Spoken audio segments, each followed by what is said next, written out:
Come in. Oh, Hello, Joseph, is it? hi, Dr. Zapata. Yes, Joe. How are you? I'm well. What seems to be the problem, Joe? Well, I'm having difficulty drawing from imagination. Oh, Joseph, just so you know, that's totally normal. Why don't you tell me a little more about your problem? Is it that you can only draw from imagination if you're completely alone? Doc, I can't ever draw from imagination. What about if you're completely relaxed? When I'm totally relaxed, I can't imagine a thing. I see. Joseph, it's important to know that even with severe cases like this, there's always hope. I can prescribe an experimental therapy called Form from Imagination. Form from imagination? It's early days, but clinical trials are extremely promising. Why don't you try this for 6 months and then check back in with me? Okay, I'll do whatever it takes. Did you just draw this? Oh yeah. Wow, it's amazing.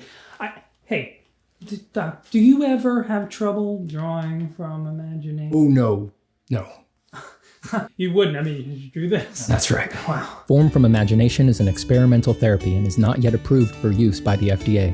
Do not use Form from Imagination if you are already taking any prescriptions for drawing from reference, working side size, or tracing photos you didn't even take. Stop taking Form from Imagination if you experience any of these side effects: loss of interest in your personal projects, megalomaniacal self-confidence, hallucinations, unless they're the kind you're hoping for, drawing better than Steven Zapata, or feelings that purchasing the course was enough and you don't really need to do the exercises. Call your doctor if you have stiff gestures, flat forms, or boring ideas to address a possible life-threatening condition. Full sketchbooks have been reported with Form from Imagination and medicines like it. Other risks include long-term art careers, too many clients, and being worth more than you're charging for. Call your doctor today and ask about Form from Imagination.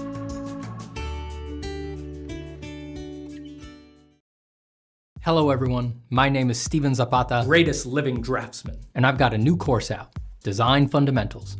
It's meant to help you understand design on a comprehensive and principled level and show you how to run projects that build skills and contribute to a portfolio. Maybe you want to be a concept artist, an illustrator, a fine artist, or just the most badass hobbyist on your block. Whatever you want to do with art, if you ever want to do anything vaguely original, you need to understand design.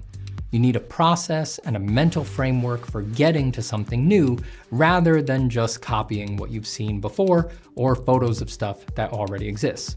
If you do want to improve at design, that process, that mental framework, it does exist. It's based on the principles of design, and I've spent the past year, wait, is it more than a year? Oh my God, this took forever. I've spent the past whatever putting this course together, full of my insights into the elements of art and the principles of design.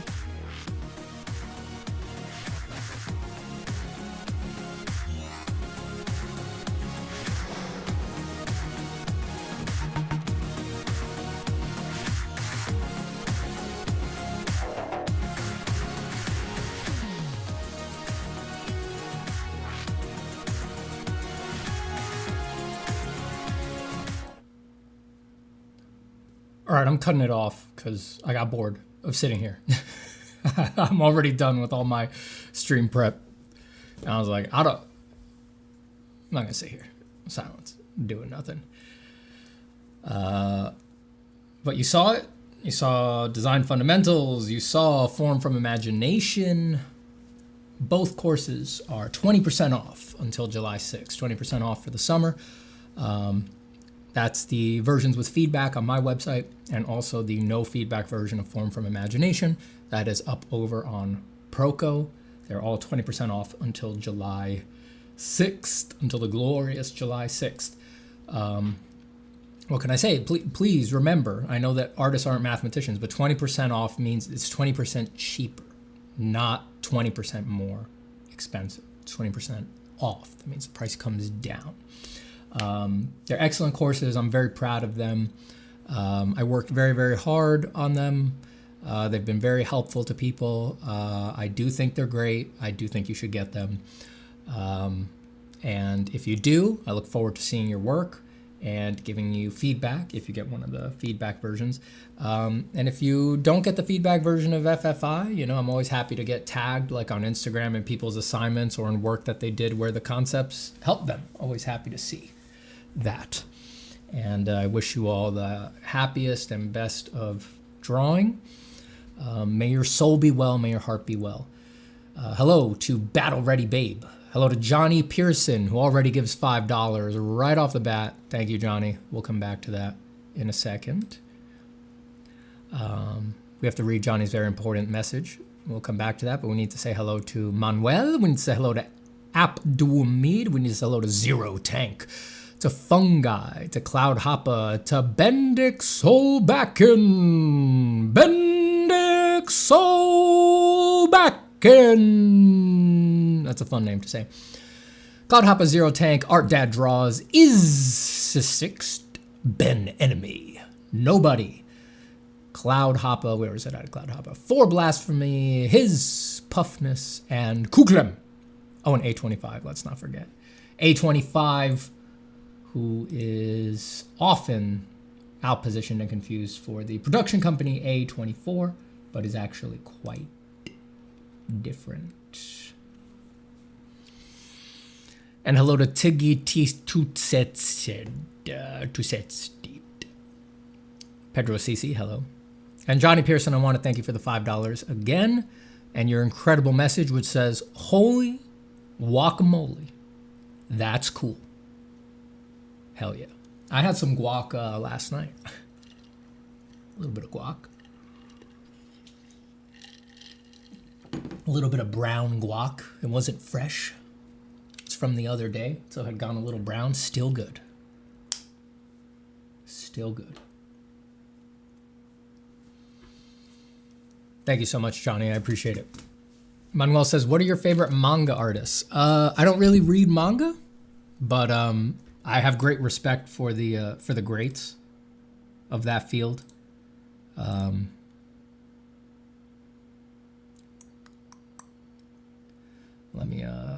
Let me add these sketches to my reference board real quick as I move on to do other sketches. Yeah, greats of that field like Kentaro Miura.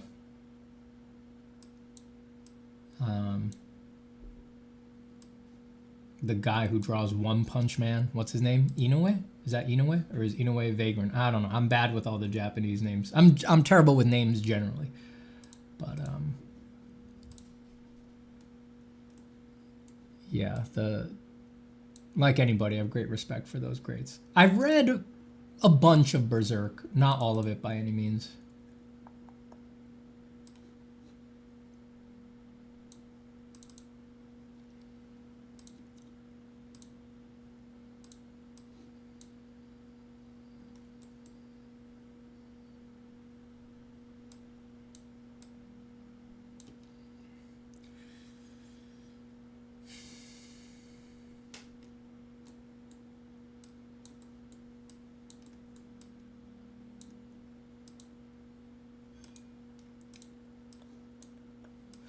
But yeah, I have to admit, I'm not very deep into manga. It's not my personal taste. I don't really read it. So I'm not super up on the artists. What was the last manga I saw where the art really... the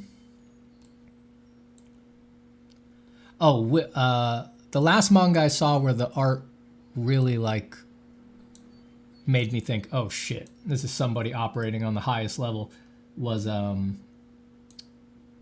what's it called? Witch Hat Atelier. I flicked through Witch Hat Atelier a little bit and I was like, Jesus. That is really hard to do. Like, she has amazing... just the creativity of the page layouts on and the paneling is just... I don't know. Has she even done a lot of manga before that? I know she was like a cover artist for Western comics, but like, I don't know, it just seems like she's a crazy natural at that. I don't really know if that's the kind of thing you can grind out. It's just so graceful, so creative. Very, very impressive.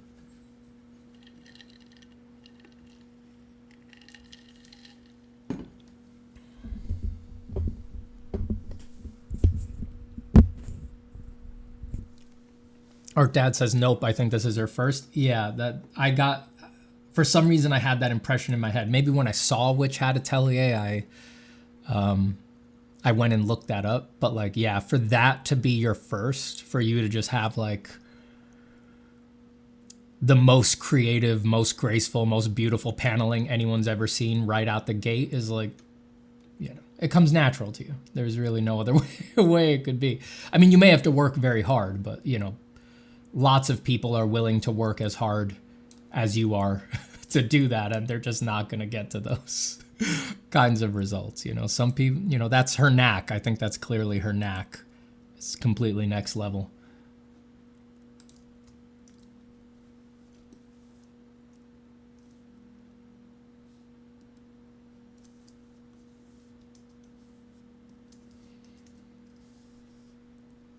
I am working on concepts for a piece that I want to make. So the stuff that you saw up on screen, this was like my first little color exploration.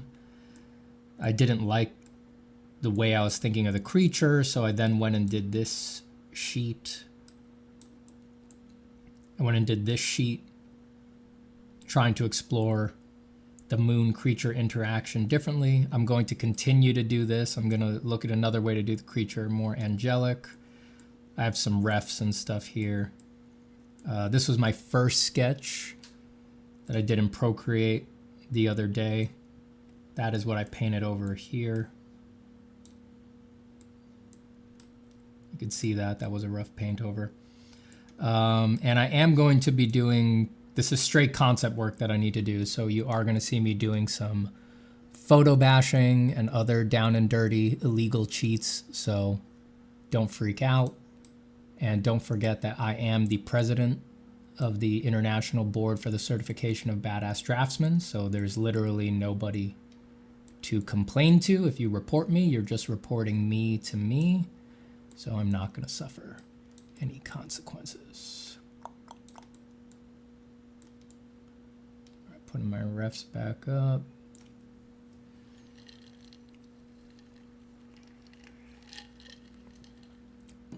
Gillian says, hey, Steven, do you feel like in the US art is being taught more like math rather than something spiritual? For sure. Yeah, I complain about that shrilly on this channel all the time. I absolutely think that.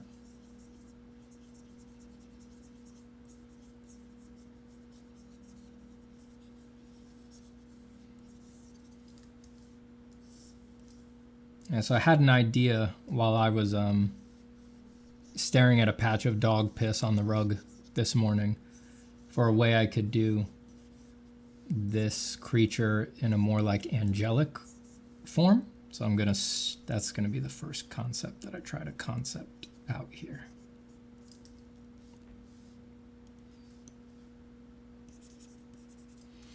It's so weird to see Steven use colors. Yeah, it's not generally what I do for myself.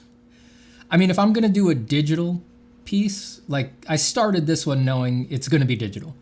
Cause I wanna do a lot of big complex stuff that it's just like, that's easier for me to do in digital. I don't really have the setup of scale necessary to do it in pencil. If I'm gonna do digital, I almost always wanna do color, cause yeah, if it was just gonna be black and white, I would, it's like, why wouldn't I do this in pencil?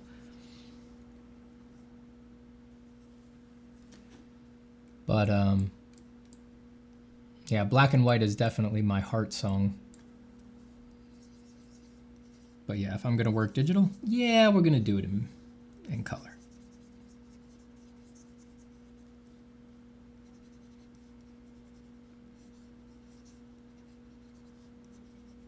You guys just don't see me do it a lot. It's like when I work, like so much of the professional work I've had to do over the years is, of course, I guess not of course, but it does need to be in color. Like I very rarely get to work just in black and white on gigs and for jobs.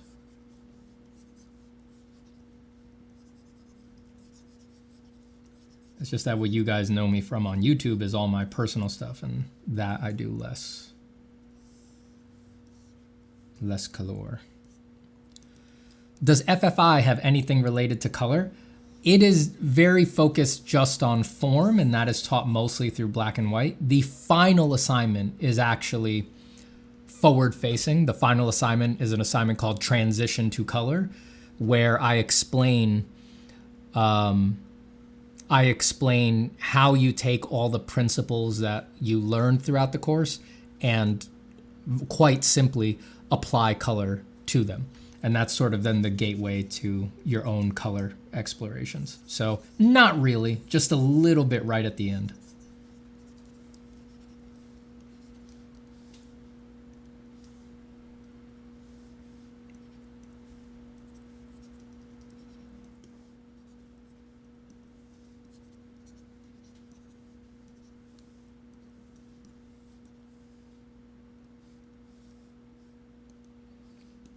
Hey Jordy, how you doing, man? Did you guys know that Jordy is the man? I don't know if Jordy's streaming much these days, but if he is, you guys should go watch him. Jordy is dope.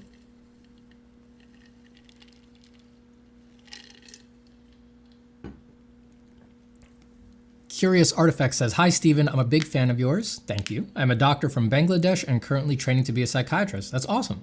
I'm also trying to do as much art as I can in my free time. Your videos help a lot. I love to hear it, man. Thanks for being one of the healers in the world.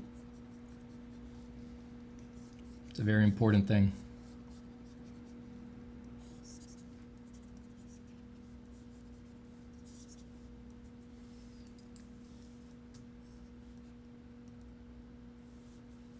What size is this canvas? Yeah, that's fine. All right, that's a little straightforward, the figure. So let's just do an overlay here and try to find something a little different.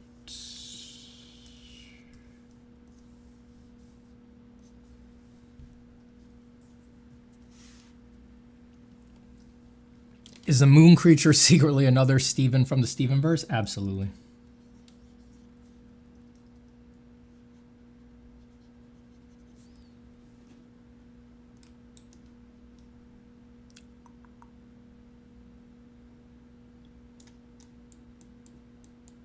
Absolutely. Let me move a couple refs over. So I think the concepts I did so far was like this creature like is the moon. It's like formed from the moon. Symbolically, not like literally, but in this one I think it's more just like it's a smaller creature sort of produced by the moon.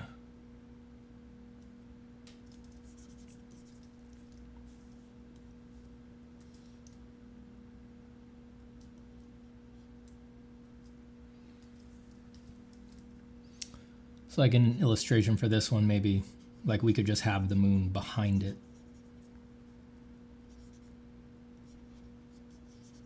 Rather than it being the moon.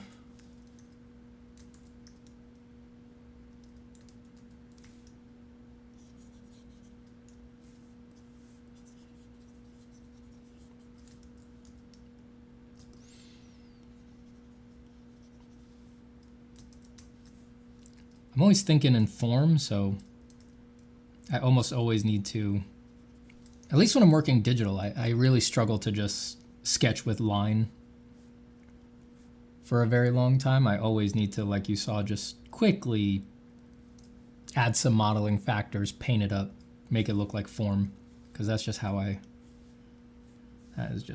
think.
Jordy says, I'm doing renovations in a new place where I will have a dedicated studio. And since I'm broke, I decided to do everything myself. It's getting tough. Oof. I've never tried that myself, but one of my best friends is big on doing his own renovations on things. And so through him, I've seen like how hard it can get. Many prayers to you, dude. Many prayers to you. And he's like a really handy guy. He literally has a master's degree in mechanical engineering. He's like a really handy guy, and it's still so hard for him. So I know when you say it's getting tough, I feel like I really get it. You're gonna learn a lot though. It's gonna be a great experience. Jordy says, I'm starting to listen to your drawing meditations while I plaster the walls. Yeah, you need it to calm you down, right? Help you not freak out.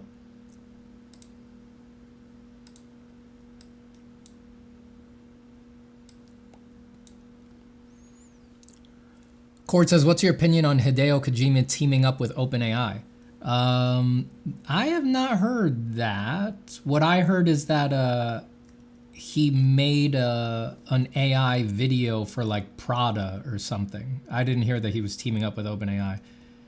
Anybody want to give me more info on that? I didn't see the Prada video.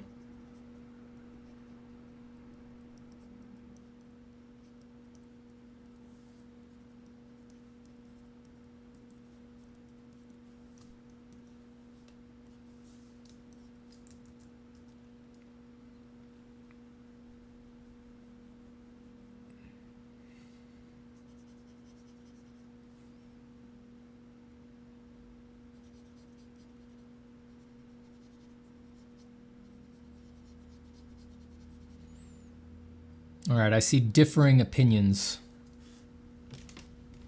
I see differing opinions in the chat, so I don't really know what's up with Hideo.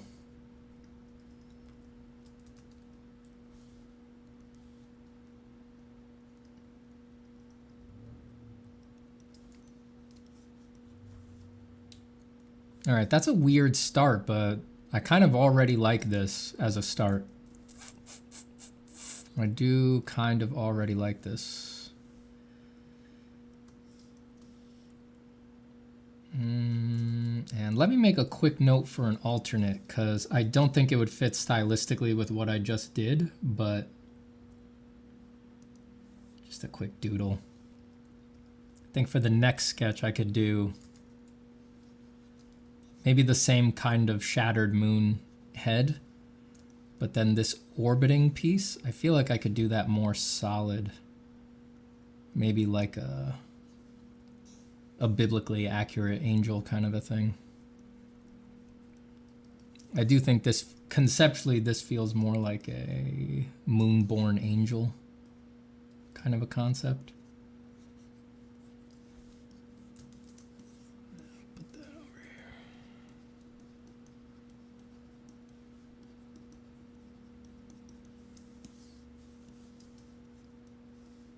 And maybe I could still have some, I don't know. All right, so maybe I'll just save that as a note to myself for a next concept. Maybe we try doing the orbital elements are maybe a little bit more solid, less literal asteroid belt kind of motifs and more some biblically accurate things. Were you ever interested in drawing comic book covers? I would do it, but I don't really draw comic stuff, and you tend to need to draw comic stuff to get that job. Like, even if you're a pretty good artist, it's pretty rare for you to get invited to do comic covers if you never draw like comic heroes. I'm thinking for like Marvel or DC and stuff like that. Like, unless you draw Hulk, it's like they need to, they have so many people who want to do it that they really don't need to take a risk on people who don't draw that kind of stuff, and I generally don't.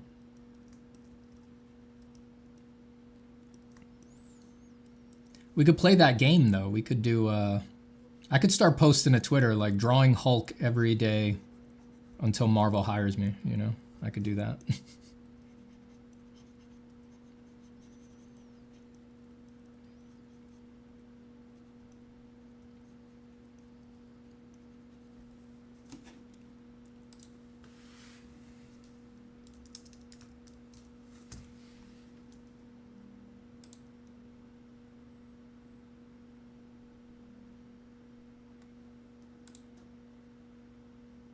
I would just take photographs of Big Ramy and just colorize him green and be like, here's my Hulk painting.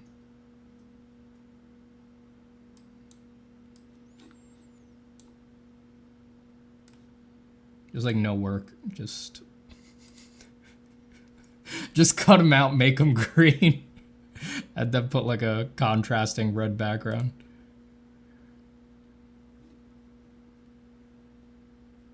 Who's the current Mr. Olympia? Did Big Ramy win the last one? Who won the last one? The Open, you know, the full steroids big man.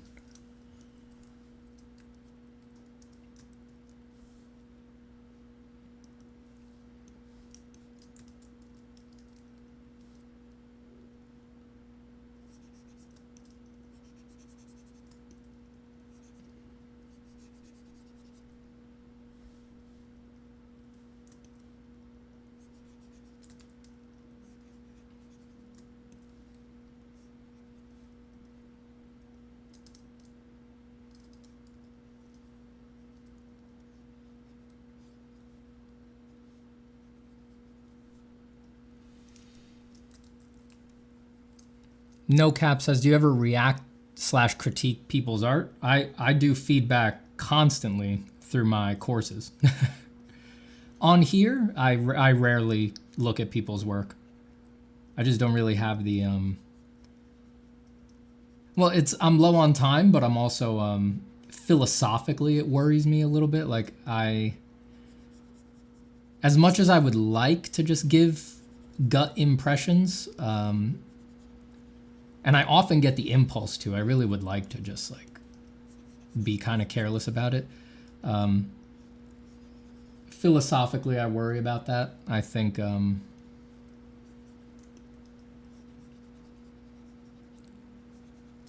philosophically, I worry about that. I feel like it will, I'll say something thoughtless because I don't understand where the person's actually at in their journey or what their goals are, and then I'll kick them off track. That does happen all the time with our critiques, so I try to avoid that.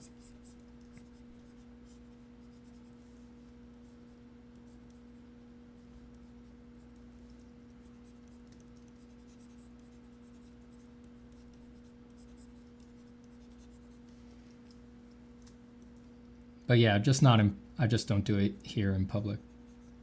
Behind closed doors within my courses, I do literally hundreds of probably thousands of feedbacks and critiques a year.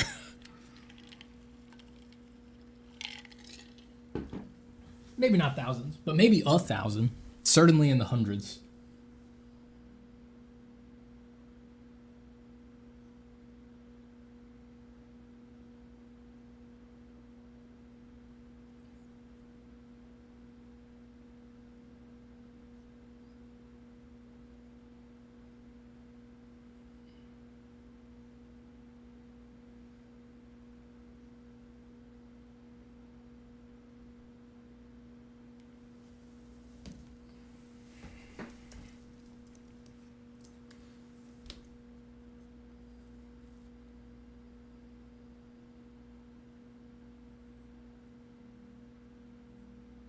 Joe Art says, do you have any advice or pointers for doing the 50 to 5 pieces of art to find our dream pictures? You mentioned it in a Patreon Q&A, wondering what I should actively keep in mind while doing it. I must have talked about it in that video, but the general principles are, one, it's not supposed to be easy. It's supposed to be hard. Like if you're frustrated and find it difficult, you're doing the right thing. It's supposed to be hard as hell. That's how you know you're actually being intentional and narrowing and following your taste, developing your taste. It's like, if it was easy, not really doing anything. You know, it's supposed to be a difficult exercise. 2, as much as possible, and it's difficult before you've had a lot of experience, but this does become easier as the years go on. And you may find you wind up doing this exercise multiple times across your career. As much as possible, don't just use pictures that you like, that you respect. Make sure that every picture on the board is a picture that you would like to make.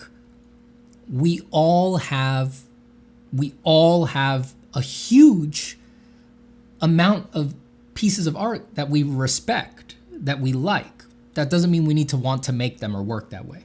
So only put things on the board that, as far as you know from the knowledge you have, it's like, I would be happy to make these pictures. This process seems good to me. This is the kind of style that I enjoy working in. I don't feel it needs to, it's like a stretch for me, you know?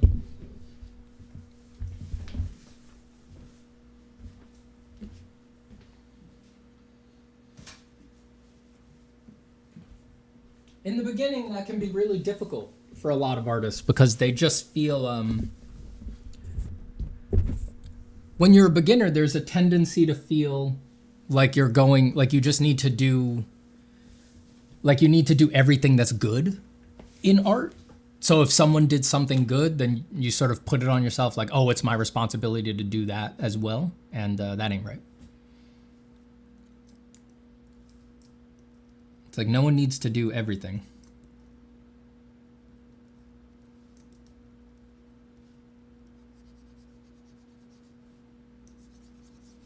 I'm gonna just put down a white field here.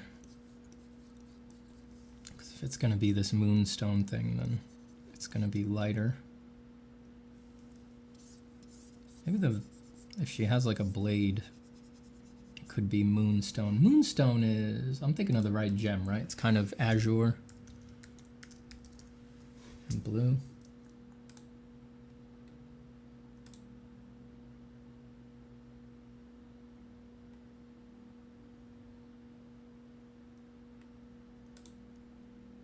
Rainbow moonstone.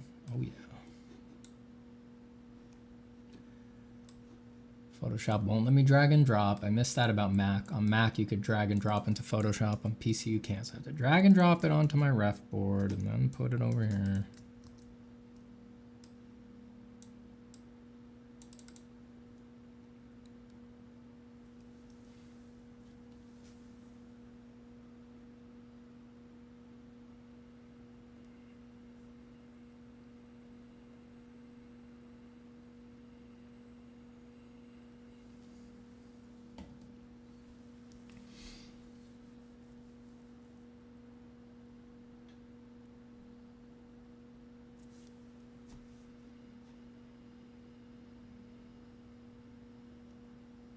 Good morning, Boxer Wing.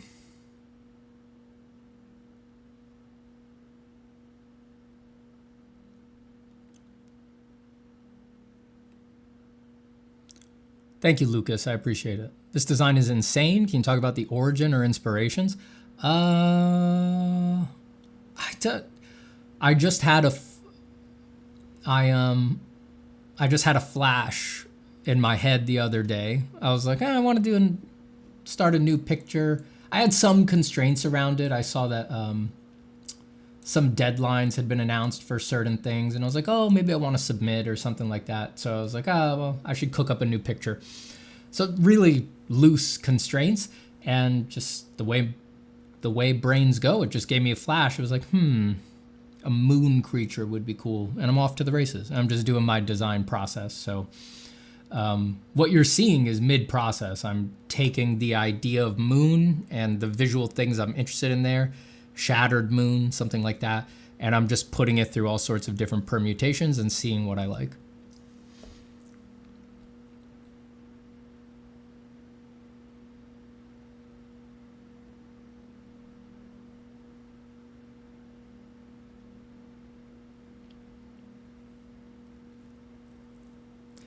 Dream ZLC says, do artists make their best art when they're young, and why do you think? Do they make their best art when they're young?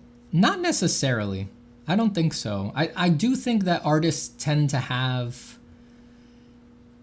a particular period where all the stars are aligned, and they're going to do in that period the work that, if they're going to be legendary, or if they're, or I guess even if they're not legendary, but just any individual artist practice, the stuff that you're going to be most known for does seem to happen in one explosive period of great fecundity.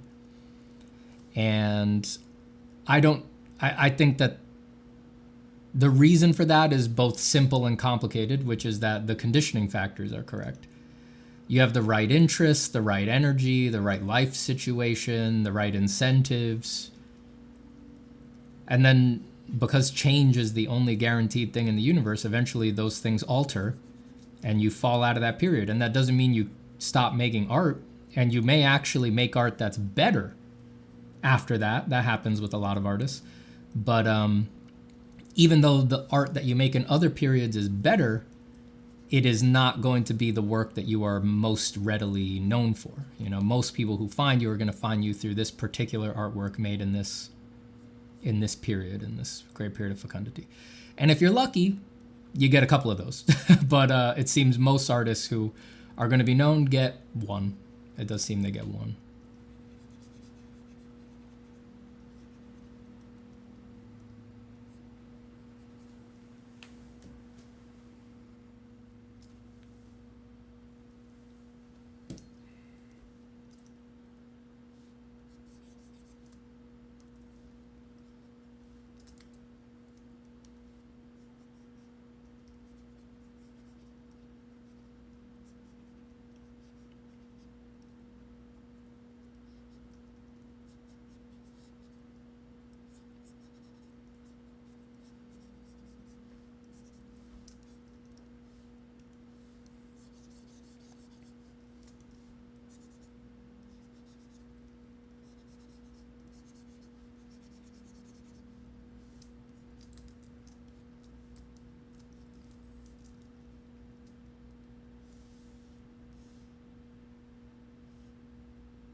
I don't like this layout for the body.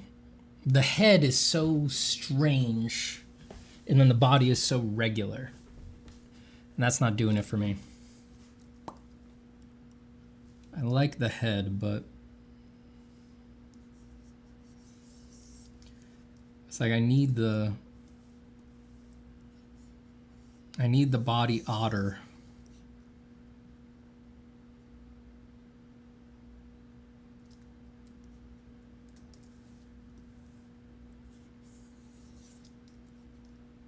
You know, it doesn't match with the head.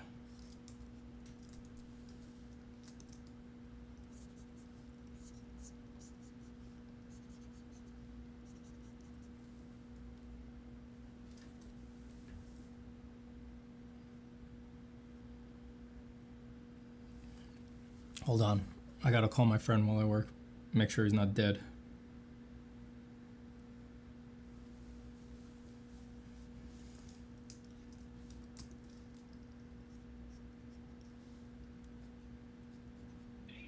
I'm making sure you're not in a ditch, because you called me while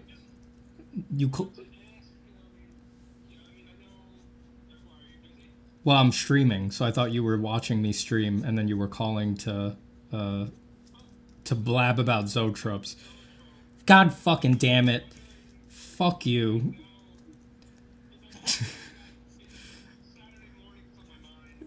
You know what's fucked up is that fucking cocksucker. God damn it. He knows how to take care. He knows how to take advantage of my paranoid care for my friends.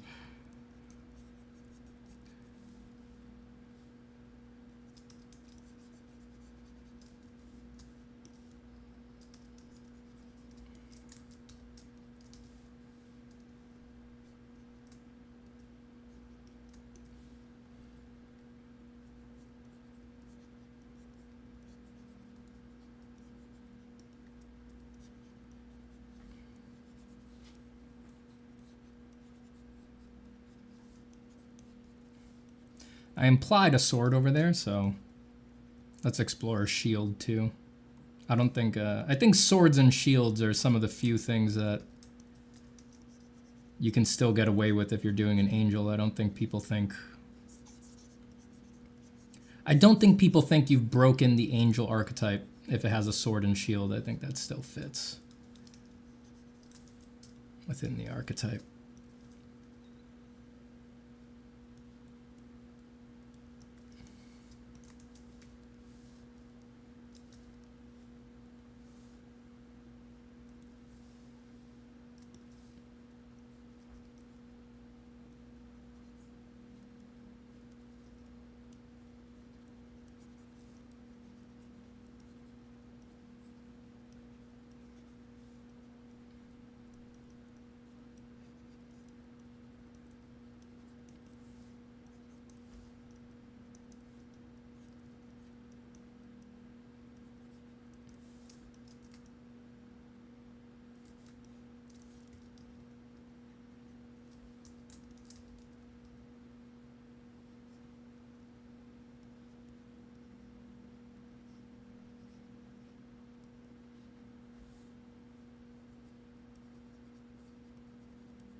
Let's block in these wings so that we can compare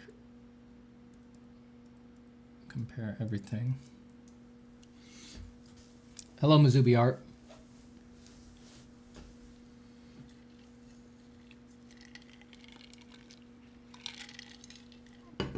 Favorite novels.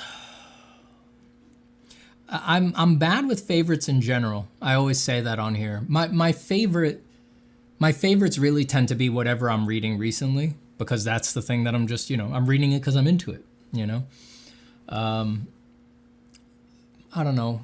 In terms of novels, what do I think about a lot?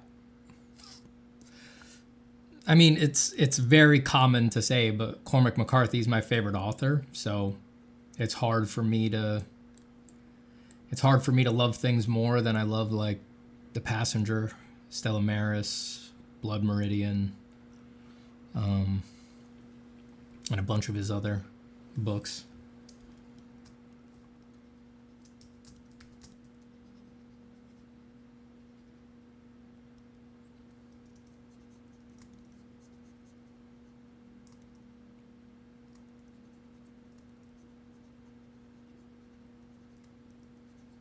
For more fantasy feeling stuff, I always loved The Pillars of the Earth. I recommend that on here a lot. Great book.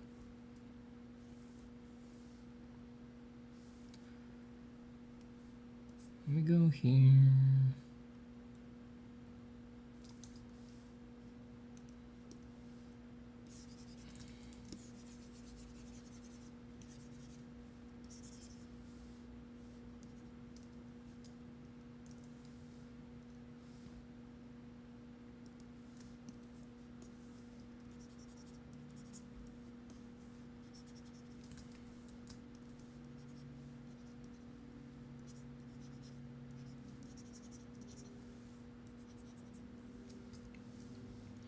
How do I want to do this? How can I make it feel like wings?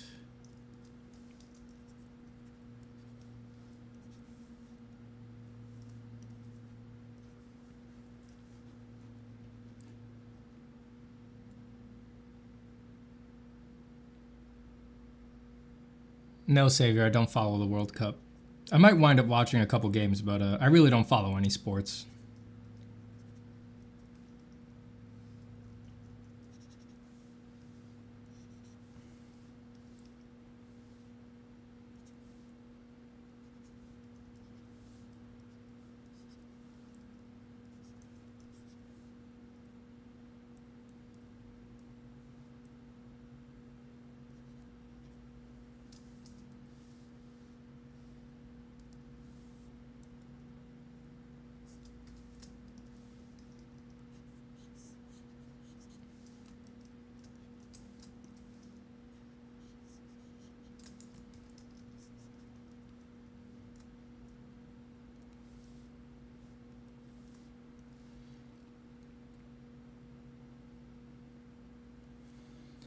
Zokeet says, "Hi, Stephen. Last year I rode the Haunted Mansion at Disney. It's an old attraction, but wow, it was amazing. Since I know you've worked on theme parks, do you have a favorite attraction?" I mean, Haunted Mansion's up there.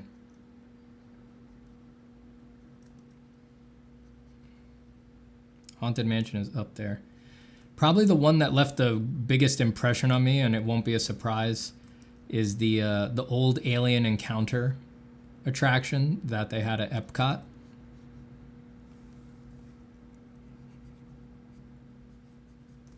It's really not the best attraction, but when I think of what has stayed with me the most throughout my life, I think that's probably it.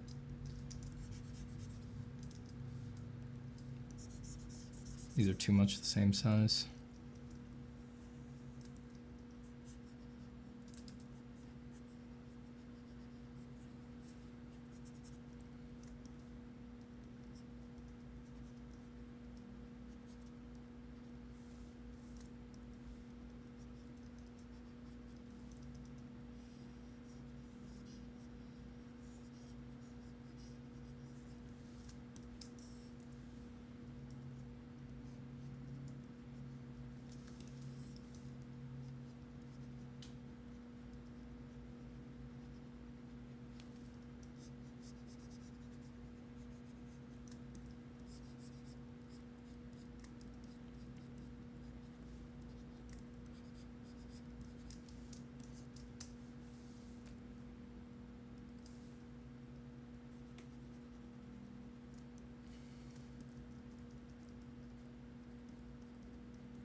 It's getting hot in here.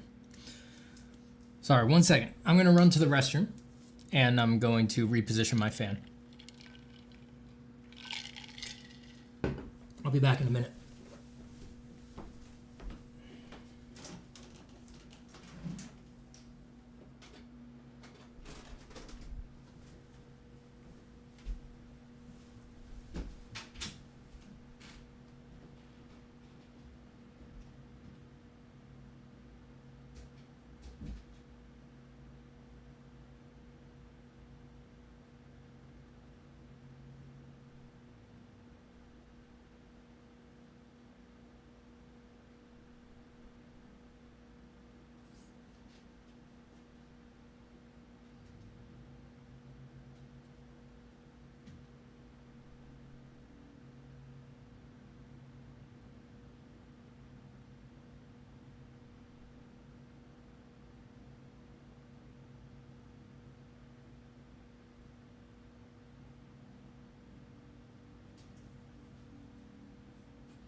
Come on, Mogi.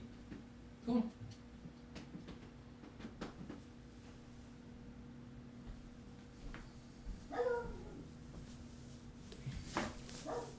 Ugh, AC's not turning on here for some reason.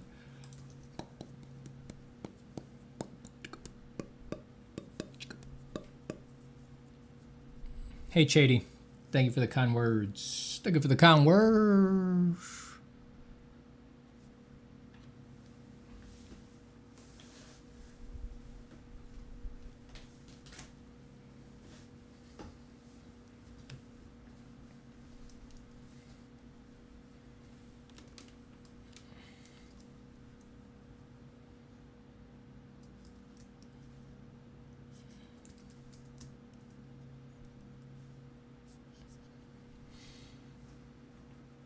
Mizubi says, the art teachers in this uni genuinely made me want to quit art, but I think I'm back on track. Yeah, they tend to do that, don't they?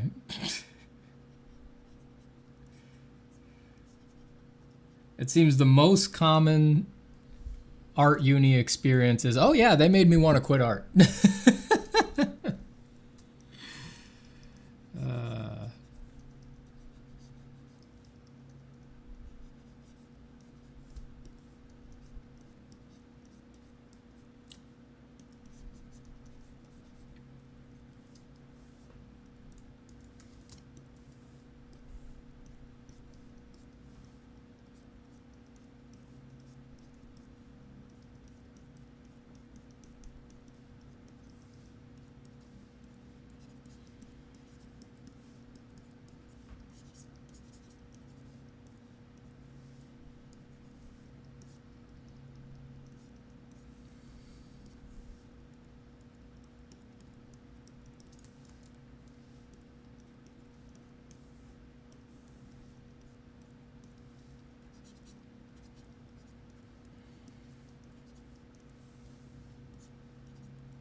Okay, when I look at the thumbnail, yeah, it does. It's simple, but it does have vaguely the wing silhouette, even though it's made up of the broken up stones. So we can leave it like that for now. Still not happy with this at all. I think it needs to be, it's not graceful enough. I think we need to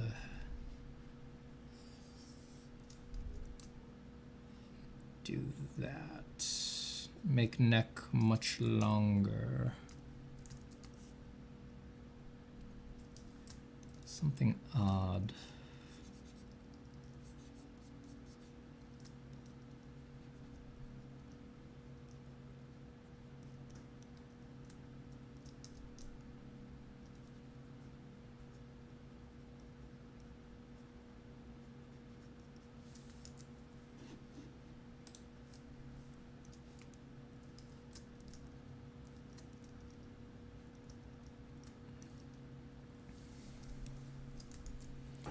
I wonder how these wings would look in motion.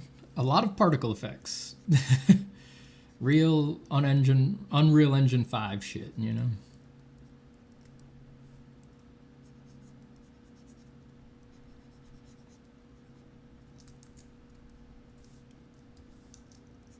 I mean, don't worry. The way things go around here, now that I did this sketch on my stream, in about 4 to 5 years, you'll see something that looks uncannily like this fully realized in a video game. So you'll get to find out. I'm kidding. Calm down. That's only happened like 15 times since we started this stream.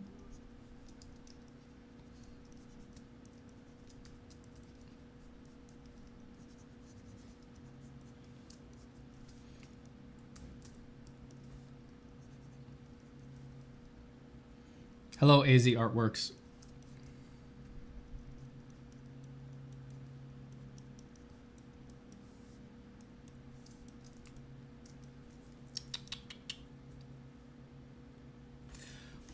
We gotta narrow something down.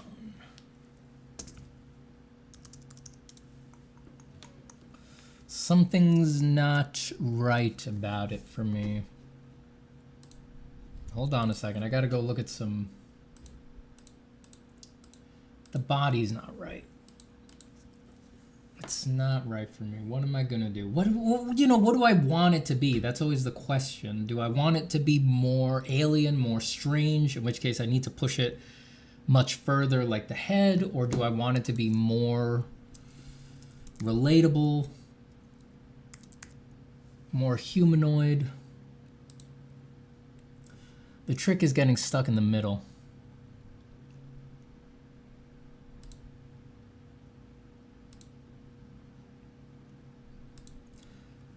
Need to look at some naked ladies for a second.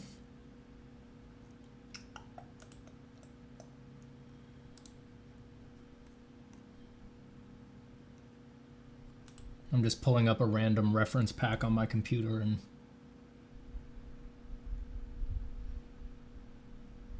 just looking at the base forms of the human body and using that like a scrying pool. Just like, oof. Looking for like a shape.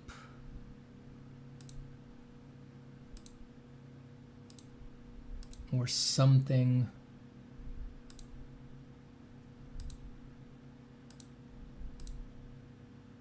I'm just looking for something to spur some intentionality, you know?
It's not Red Diamond Man enough? Mm-hmm.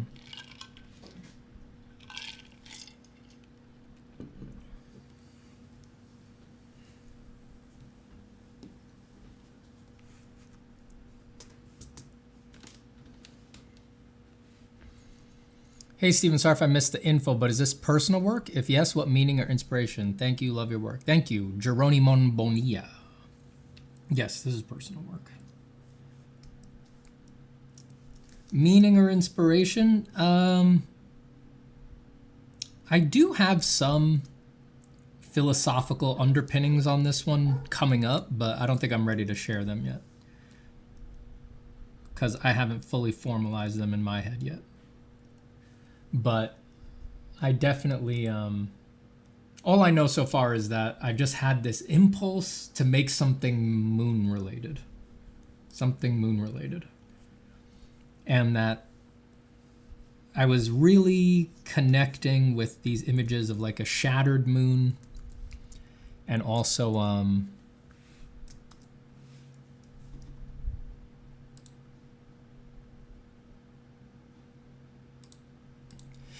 something about the interplay of like the white moonstone and these like red bloody arteries connecting them and things like that. How often do you write? A lot. Constantly. I spend a lot of time writing. Not quite as much as I spend drawing, but it competes, and sometimes it flips. Sometimes it flips.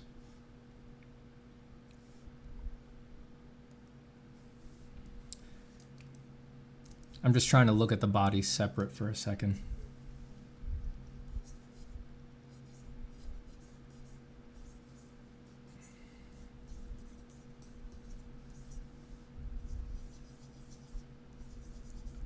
Sometimes when you're lost, you just gotta get off the sketch you're doing and just redo on a fresh piece of paper. See what comes out.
Could you tell us more about your writing? What type of writing do you do the most? Well, these days, these years, obviously the most writing that I do is stuff for the YouTube, which is quite a lot. It's a very serious, if you look through the, not the streams obviously, but if you look at the videos on the YouTube, there's a lot of them, and the vast majority of the videos on the YouTube are all on script. There's portions in most of them where I go off script and I just improvise, but most of them are dealing with concepts that are complicated enough and unexplored enough that almost all of them I had to write a script. I had to put my thoughts as clearly as I could, or even not clearly, but like, because sometimes I'm not intentionally trying to be super clear, but it's more like I needed to elaborate them in the level of detail that the concept felt it deserved. So I write out most of the videos. So a huge amount of writing has gone into the YouTube channel. And it's a lot of work. I write and rewrite and rewrite.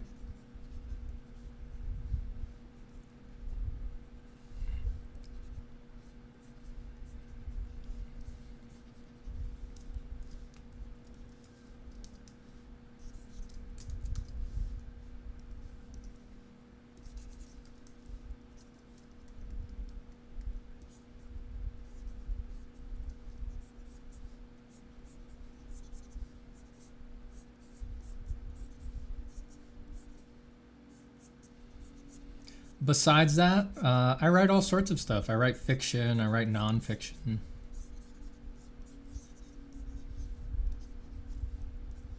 Well, the YouTube is nonfiction. That's clear. But I do also write fiction. These days, all of my nonfiction energy goes into the YouTube, writing about art. But before I had the YouTube, I used to write nonfiction about different kinds of stuff. A little bit of literary analysis, some much more artsy stuff dealing with like sort of processing personal traumas and things like that.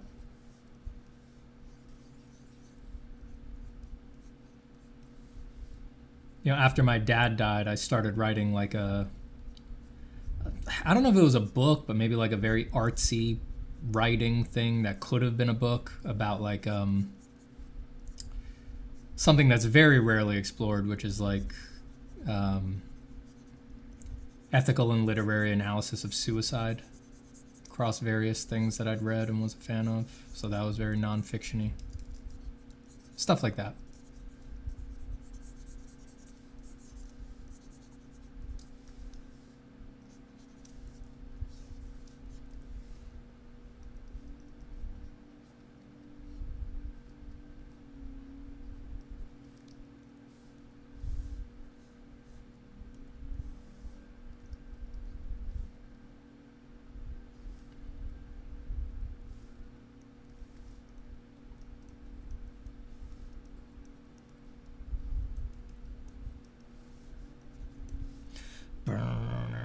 I'm an alligator.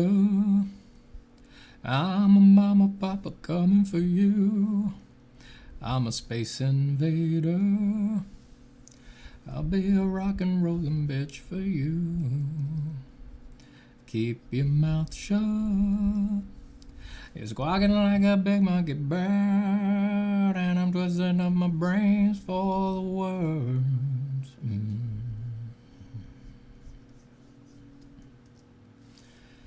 Keep your electric eye on me, babe. Put your ray gun to my head.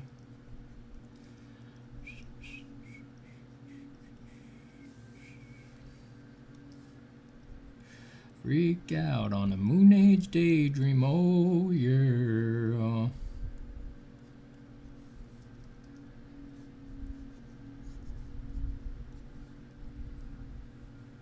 Ah, yes, the gardeners.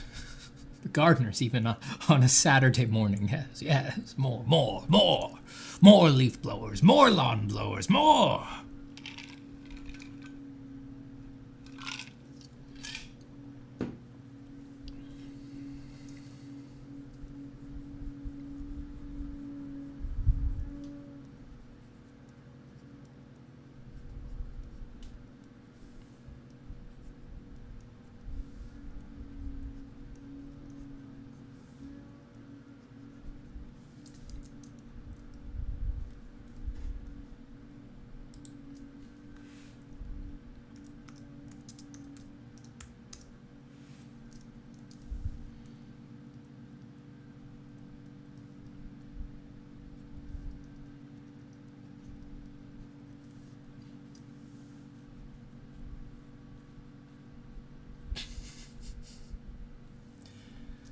I never understand a word that Nemogtist is saying.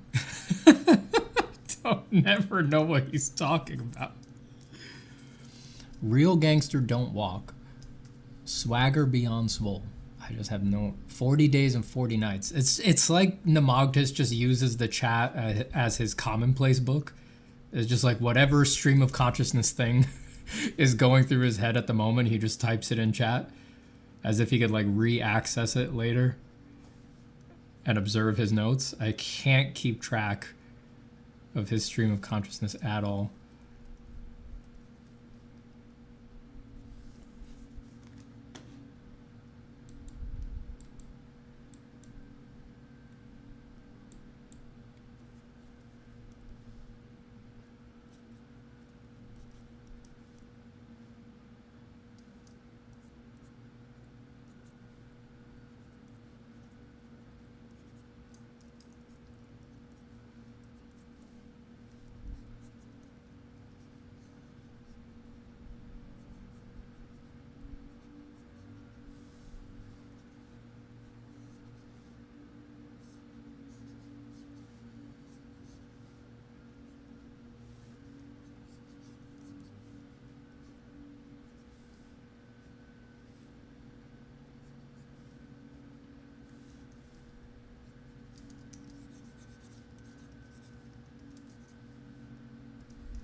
Keep your electric eye on me, babe.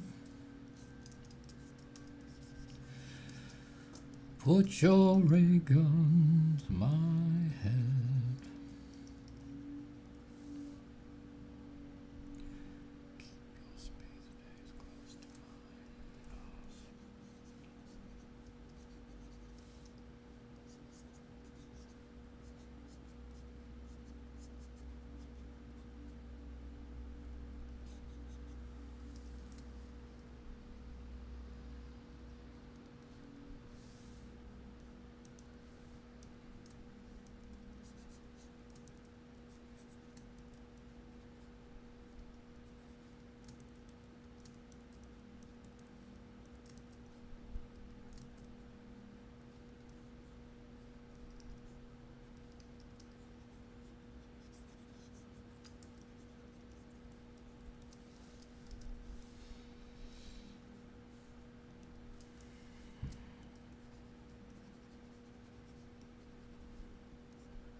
Is referencing from bodybuilders an effective way to study? Yeah, I mean, it is, but it can.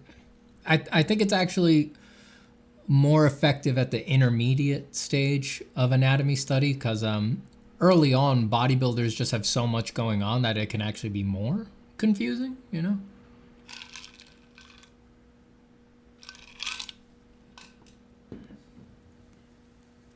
I think one of the best ways to study, like rather than starting with bodybuilders, I would recommend like classical art, like look at like a Proudhon, works by Proudhon, or other old school figure artists who had a really firm grasp on anatomy, because they've already organized and clarified everything.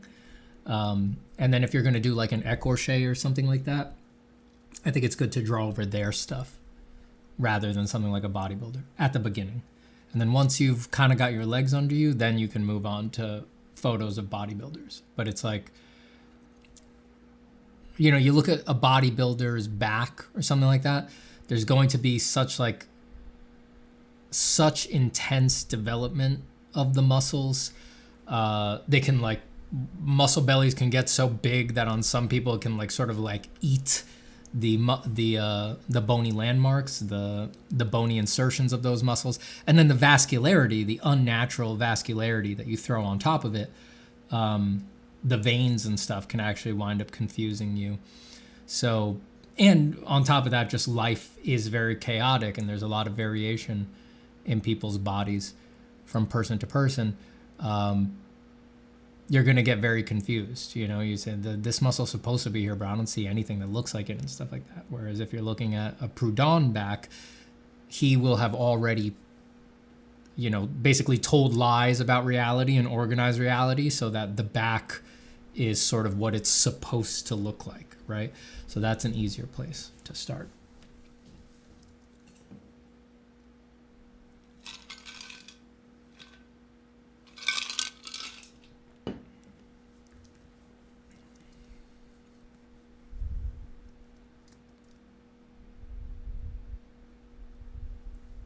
How do you spell Proudhon? I think it's something like that. It's Pierre-Paul Proudhon. Let me see.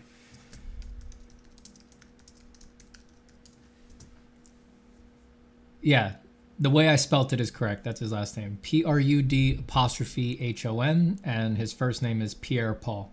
He was a painter too, but he has very legendary French Academy style chalk drawings of anatomy. So if you search Pierre-Paul Proudhon figure drawing or anatomy, you'll get his famous white and black chalk drawings, and those are great to do écorchés of. They're nicely organized, and they're also already aesthetic, you know. He's definitely showing you how to like show all of the anatomy while also keeping the light compressed and feeling formy. Yeah, really beautiful stuff.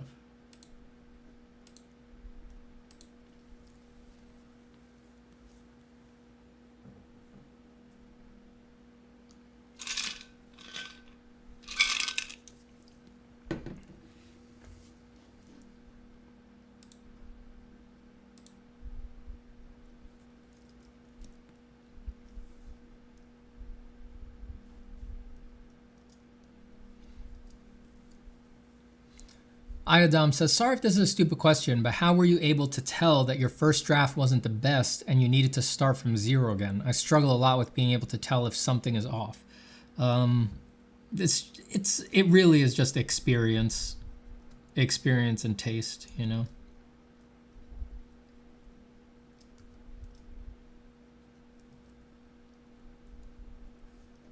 As the years go on and you've finished more and more things, you get to know better what actually needs to look good in the beginning, or else it's just going to come out disappointing at the end.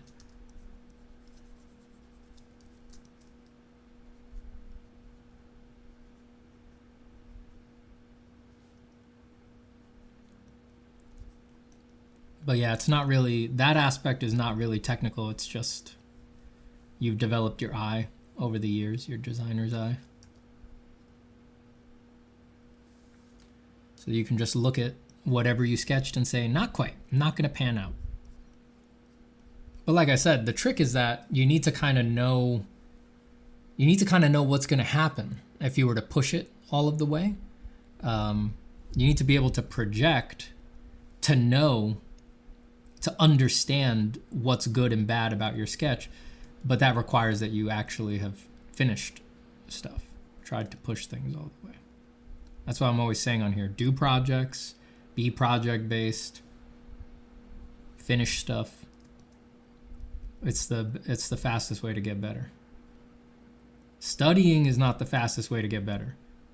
For a lot of people, it's the least stressful way to get better because it feels very like regimented, and they can say, look, Dad, I'm working very hard to make the screaming stop at home. But it's not the fastest way to get better.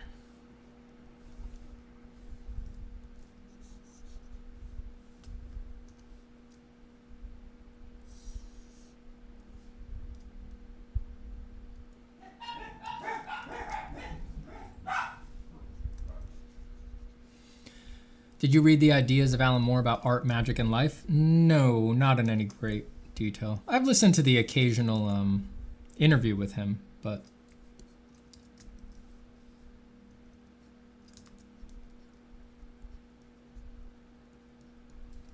not anything detailed. I listened to a good chunk of his like short story book that came out a few years ago. That might have been nearly 8 years ago now or something like that, but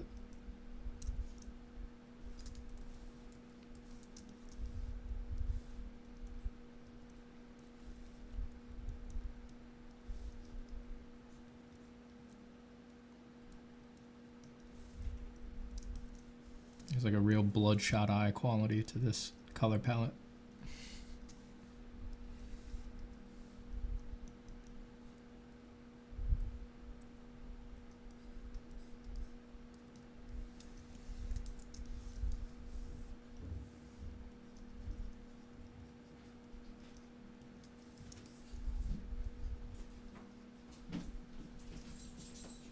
How you doing? Hi. Hi. Hi. How you doing, bud? What do you want? How was everything? Good. He just woke up from his nap. How long did you sleep for? Hour and a half. Oh, very nice. Get out of here. Hi, Jamie.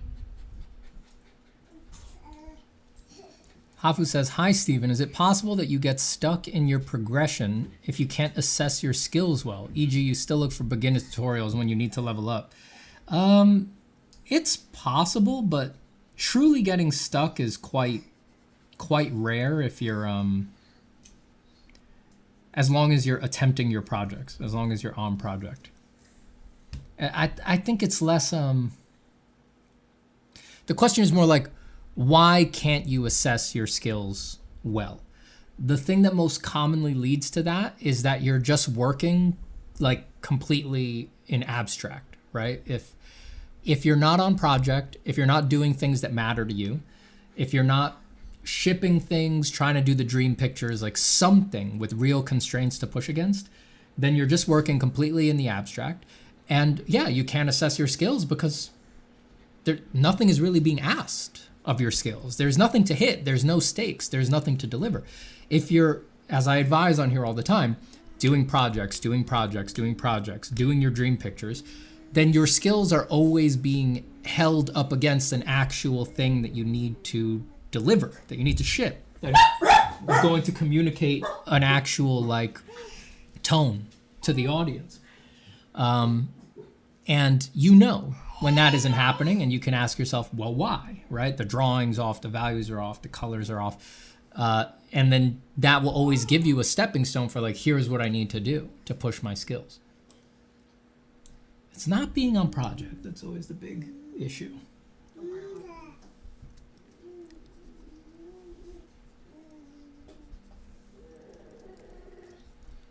Let's see if we copy paste this sketch into our other concept. Let's see how we feel. I'm gonna put the head from the other one on this one. This feels a little better to me. Not 100%, but you know, that's concept. We're in the concept phase. No way. No way.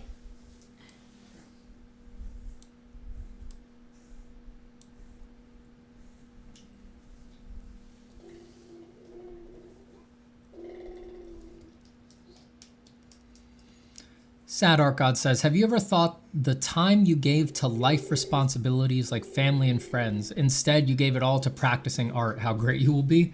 You wouldn't be that great. The fuck? It would just make, most people who try to do that, it just makes them insane, and then they're just a mediocre artist who's also crazy and neurotic. So things usually don't go well.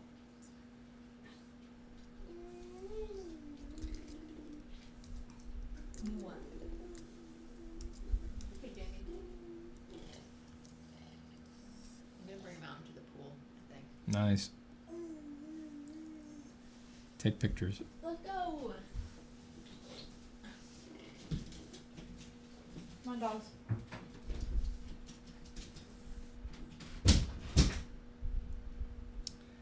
How am I going to... I guess I need to put this on a white background.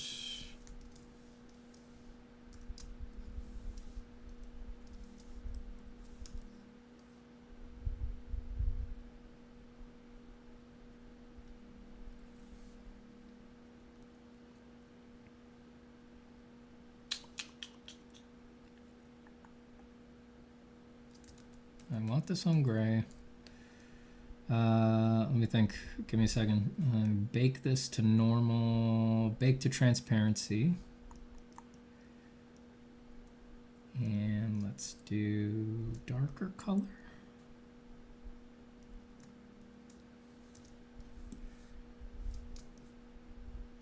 Is that gonna work? Nope. What if I unbake?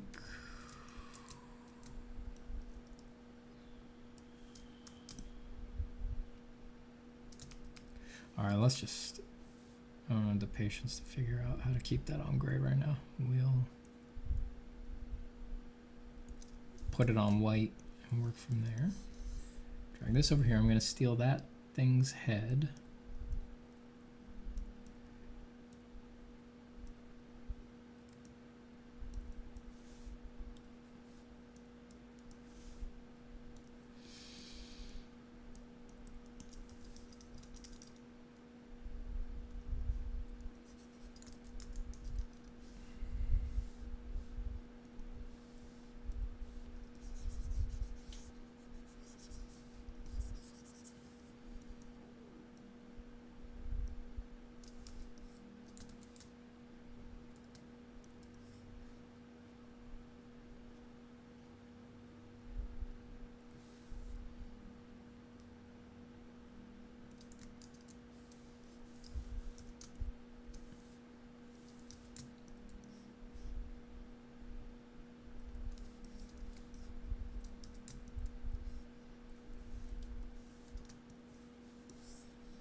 Hello, Gabuda Ichimuda. Do you have any advice for making progress in projects when you're a perfectionist? You've never made anything perfect. It's like you're not, you're not a perfectionist, and no one's a perfectionist. No one has ever made anything perfect. Like, I don't know. I'm annoyed by the idea of perfectionism. It's like the idea that you're really held back. It's like it must be perfect. It's like you've no experience of perfect. You don't know what perfect is. How? In what sense could you be making the thing perfect or be dissatisfied that you haven't made it perfect yet when you couldn't enumerate what perfection is at all? So you're not a perfectionist. You're just a not maker. That's all you are. And I think that for a lot of people, if you accept that what you are is not a perfectionist, which is kind of glorifying in its own subtle way, you can kind of like build up an egoic, like, oh yeah, I'm really obsessed with perfection, when you realize that it's not cool, it's not egoic, there is nothing nice there, it's just like you're just a not maker. I think for a lot of people that'll kick them back, that'll kind of kick them in the right way and be like, you'll realize, oh shit, I gotta make things.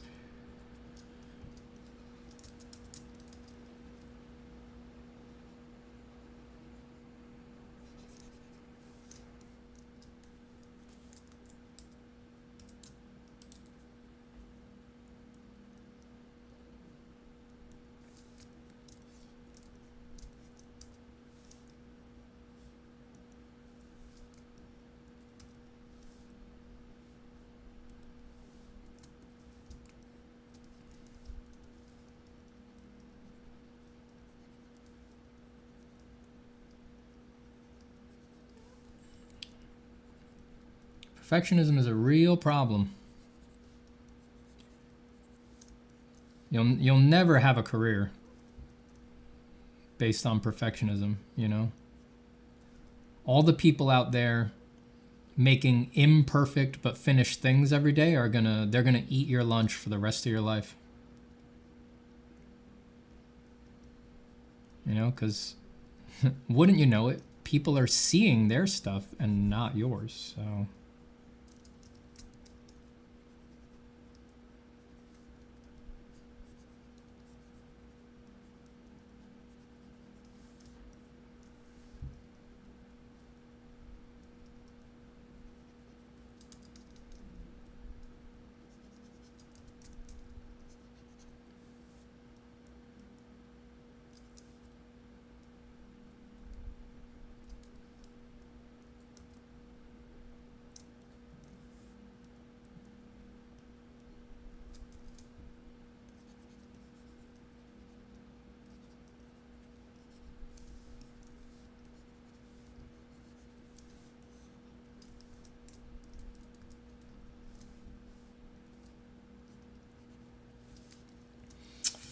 Ooh, I do think I like that better. No neck. Just like this like crater kind of a shape. Do like the stones have been sort of flipped up. You can imagine this thing bursting out from the center or something.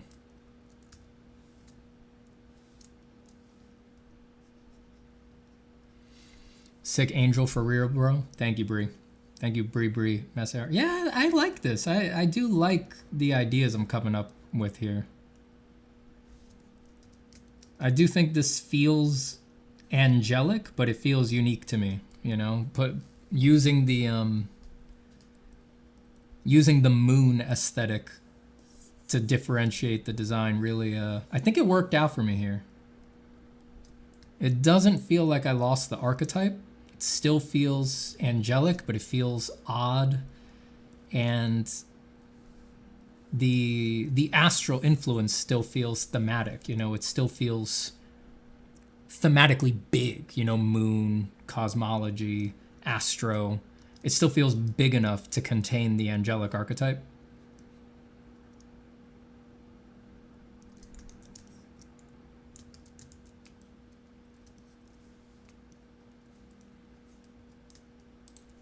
I like it so far.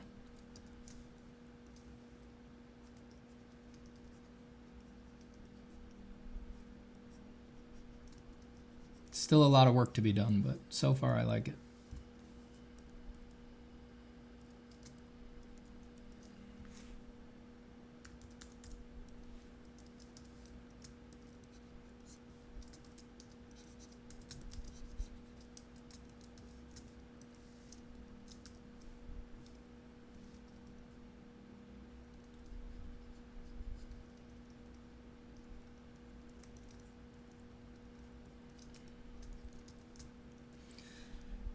Now, I would like to get this back on gray. So let's see. Sometimes what I do is I'll duplicate a very transparent thing like this. Ooh, that loses a lot of my negative shapes. Sometimes if you duplicate it a bunch of times and then just merge it down, you can make it opaque enough and then now you can put a tone under it. Let's see. Nope. Still not right. All right, well, if we work on it enough, it'll get more opaque.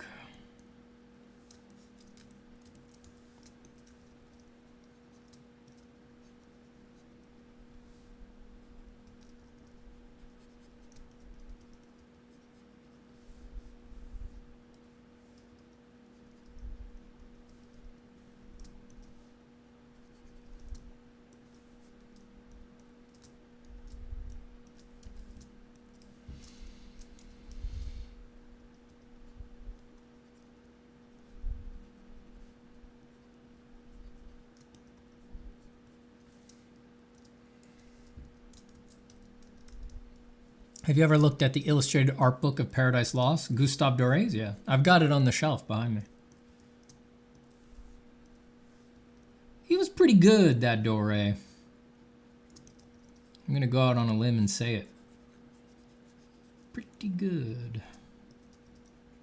Obviously, it's not going to be as good as my version of Paradise Lost, but, you know, his does have the benefit of being done.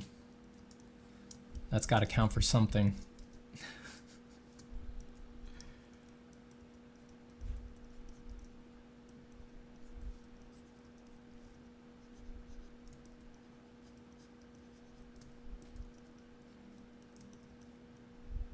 It's quite good. But yes, when I'm done, mine will be the definitive version. No one will ever look at Doré's after mine is finished. So enjoy the throne for now, Doré.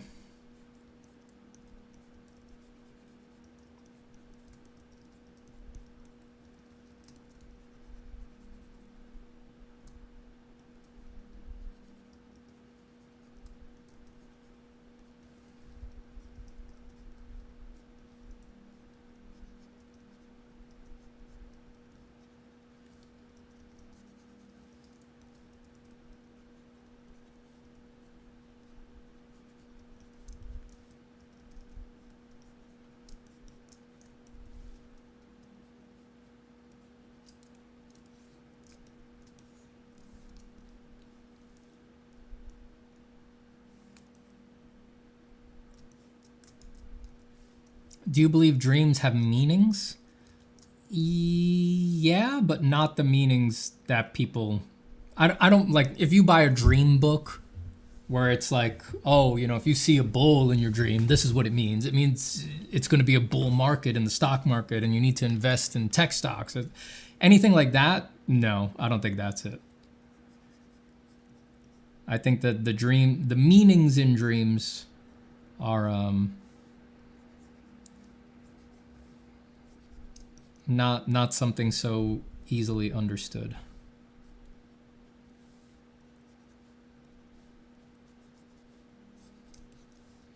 But I'm also open to them not really having any meaning.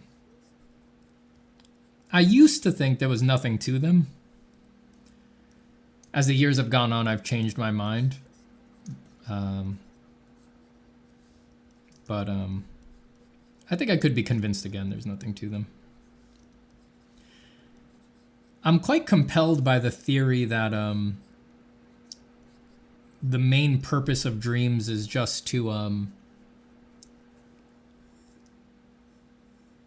keep the visual processing system, its neuronal net, active enough to not get rewritten in the 8 hours that we sleep, because any part of your brain that is not deployed for too long will sort of get colonized by something that the brain needs more. It can get reprogrammed like that. So there's a theory that sleep is just a way for our senses to not get colonized, for them to stay quote unquote active, just fire during the long periods of sleep, so that those neurons don't weaken and get colonized. And as far as theories go, if you read the actual scientific theory about that, by the time I was done reading it, I was like, it's pretty compelling. That might be it. That really might be it.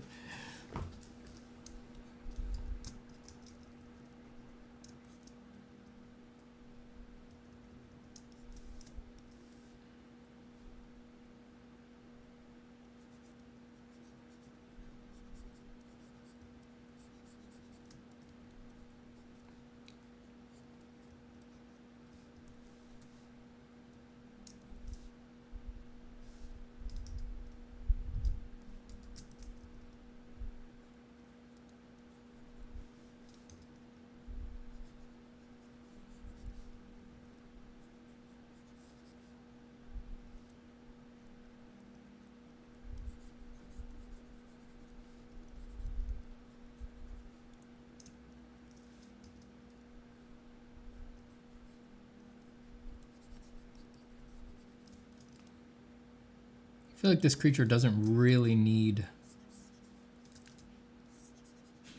all of its legs, right?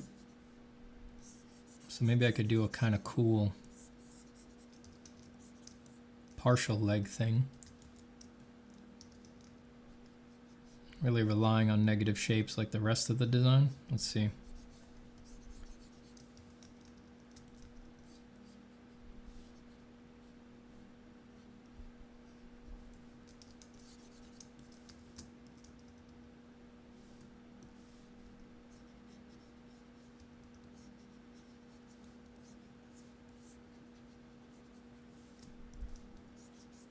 That might be cooler than just having a leg, you know?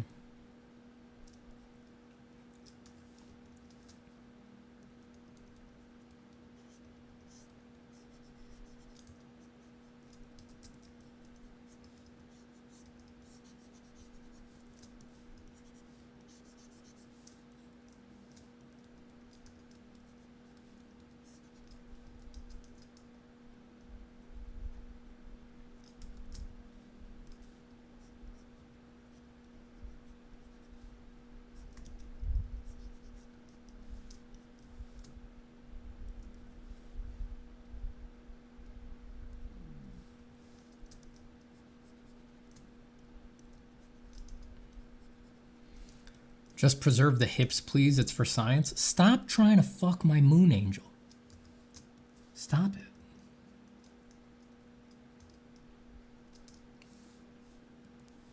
Not allowed. Bonk. Go to horny jail.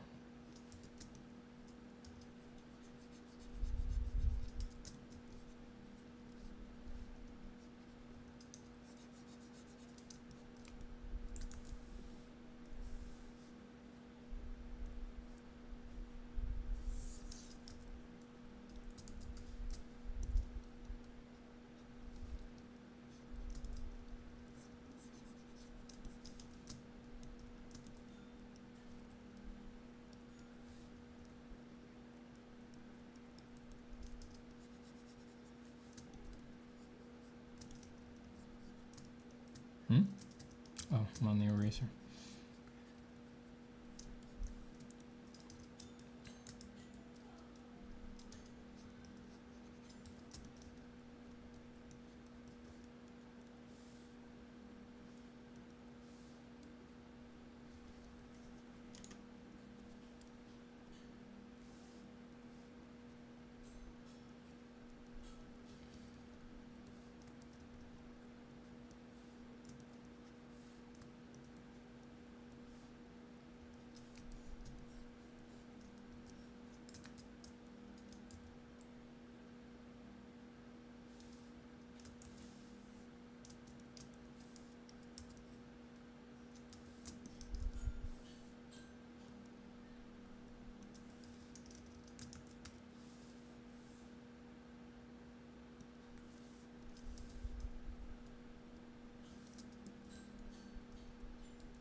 I like that. I think I'm working out a lot of the things I didn't like about that first sketch. And does it feel different enough from the previous design? Definitely.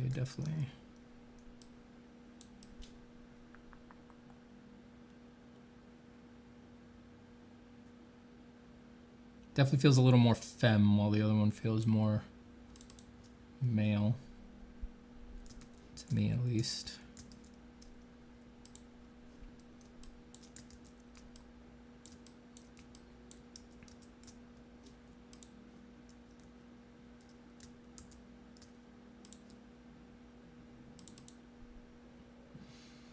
Charlie3333 says, how do you deal with the emptiness? Read the Zen Masters. That's how I deal.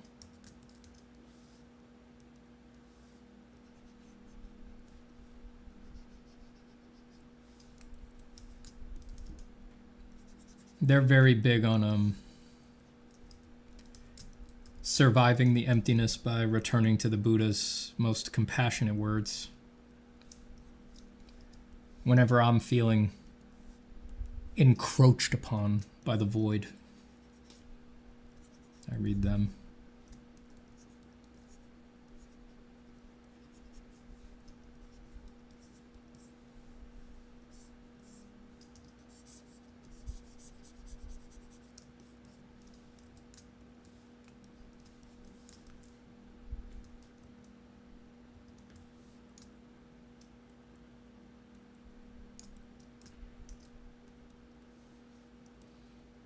All right, I'd really like to get this onto some kind of background. All right, we're gonna have to do some repair work here, but we can start there.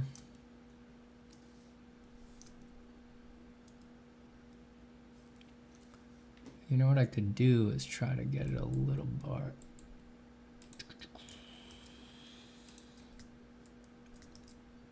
Let's do some quick bashy. Don't fake it, baby. Put the real thing on me.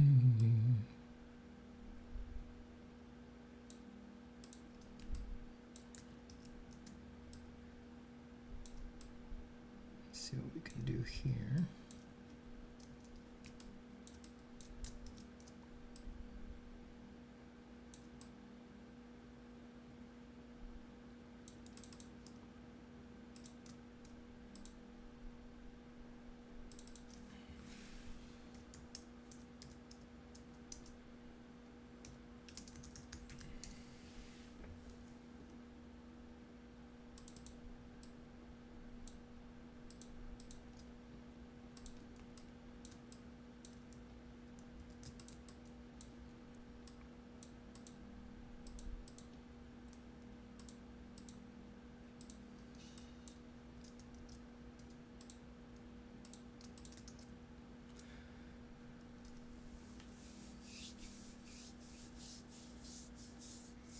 Hafu says, Stephen, what do you think happens when we die? I don't know, but I find it kind of exciting.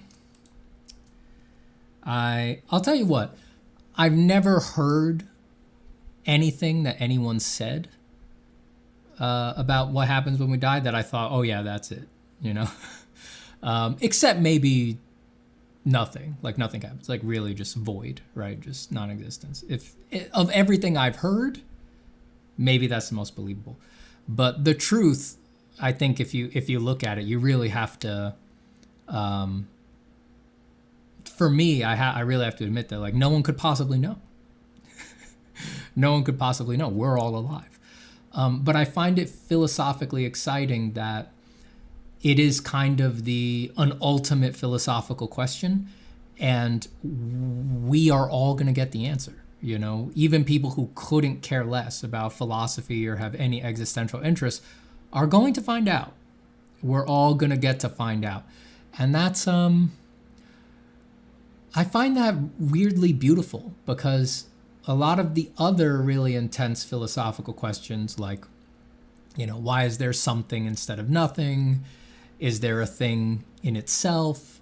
The hard problem of consciousness, these really big philosophical questions, it's likely no human is ever going to get an answer to those things, a satisfactory answer to those things. They're fascinating, but yeah, we're probably all going to live and die without ever finding out an answer to any of those. But what happens when we die? That one we don't have to worry about. We're all going to get the answer to that one. And I find that weirdly exciting, philosophically exciting.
The most worrying thought I've ever had, for me personally, about what might happen when we die, and I've never heard anyone else express this, as far as I know. I don't think this is something I heard someone else say and it got sucked up in the afterburner. This occurred to me a long time ago, and I have no idea why this would be, but for some reason, this idea scares me more than anything else. And I think it's because it goes against the idea of truth or discovery. And that is that what happens after you die, for some reason, is whatever you thought would happen. That scares the fuck out of me. So if you were a Christian, you would go to the Christian heaven. There would be Jesus and God up there. If you were a Muslim, you'd go to the Islamic heaven. You'd go up there with Muhammad and Allah. I know they're the same. I should say. But let's say if for some reason you managed to follow Greek religion. Like when a Greek died, they actually went to, they were sent to Hades and they lived in Hades or whatever. And if you thought nothing happened, if you thought you vanished into void, that would happen. You would vanish into void. And if you were a Mormon, when you die, you will get your planet and all that stuff. That scares the fuck out of me, because we would never know. It would sort of annihilate truth. It would completely annihilate truth. It would mean that what I said before, the beautiful idea that we're all going to get an answer for what happens to die. For some reason, that is perverted to me by the notion that we would all get different answers. And so there is no real truth. And it really does just come down to whatever random fucking thing you believed in your life because of where you were born and what your parents believed. For some hellish reason, the fact that you believe that turns it into the afterlife that you would actually experience. That notion scares the fuck out of me. Yeah, that occurred to me a couple years ago when thinking about that, and it never left me ever since it occurred to me. I'm sorry if I have now impinged that fear onto all of you who have not heard that before.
I hate the value scheme now that it's on a dark background, but I do want it on some kind of a background, so I've got to fix everything up.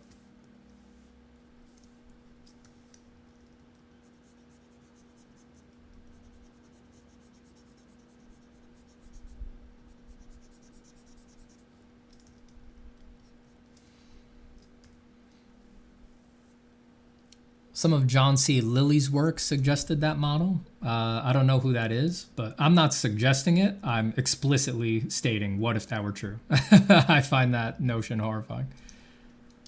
I personally I've never heard that idea anywhere else, and I've never heard anybody turn around the implications. So if for some reason from here it propagates out and a bunch of people think about it and unravel some implications, I'm glad of that.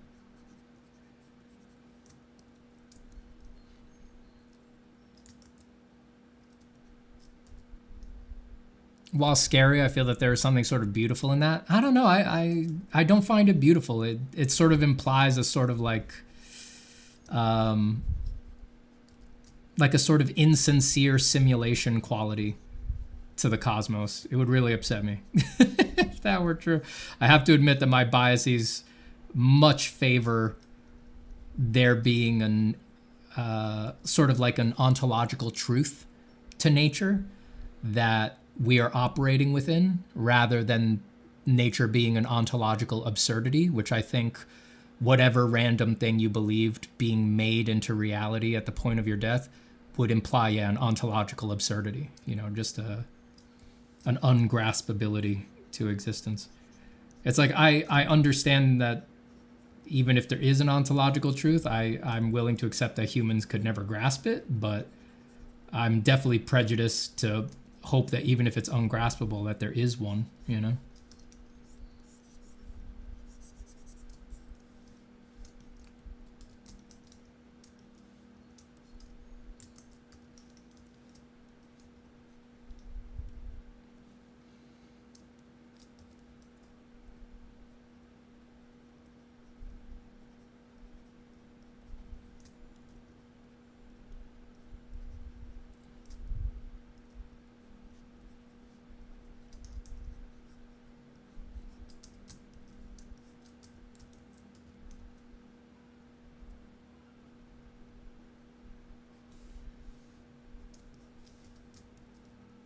I didn't really design that blade.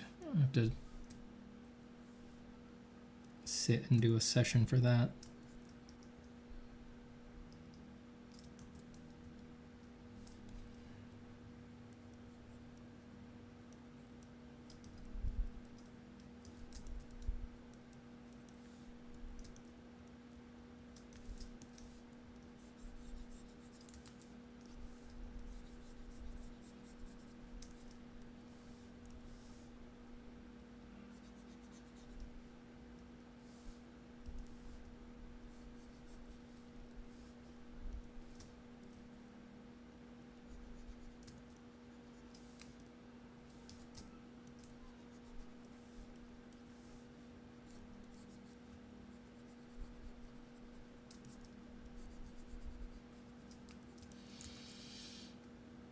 Okay, well, I liked my design, but I liked it on white. I need to regain the clarity. I need to regain the clarity that I had for it on white on this new value structure, because it is fighting me here. Definitely fighting me.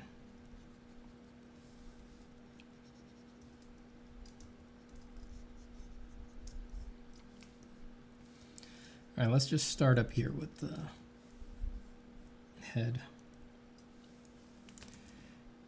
Put in some work.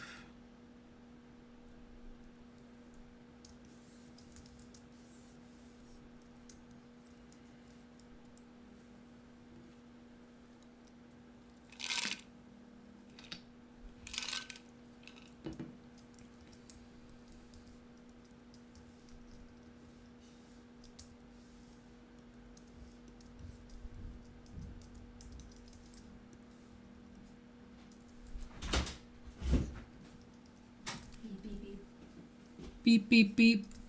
I'm stuck. I'm stuck.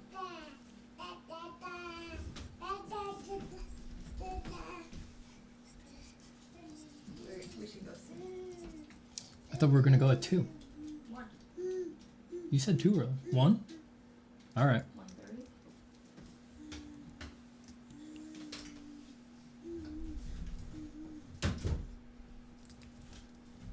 I should take this opportunity to remind people that the courses are 20% off. They're 20% off. 20 incredible percentage points off You're giving it away. for the summer until July 6th. What the hell did I do here? Something seriously wrong. Mr. Silverstream says, is a brighter background not within what you're thinking of? I want to imply space. I'm definitely thinking outer space, so I'm definitely thinking dark backgrounds. I could arrange a lighter background by sort of like framing against the surface of the moon more and letting it pop off, but I want the creature to feel like I want it to feel bright because it's made of moonstone. So I want it bright, dark background.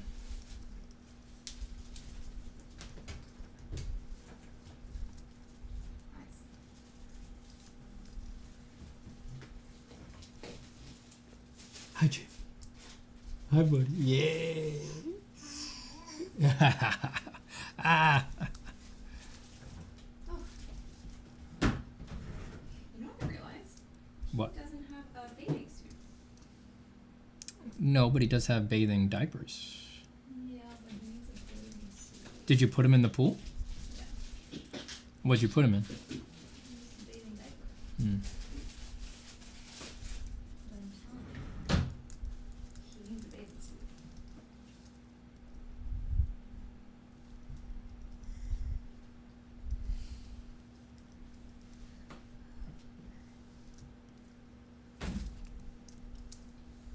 I'm gonna feed him.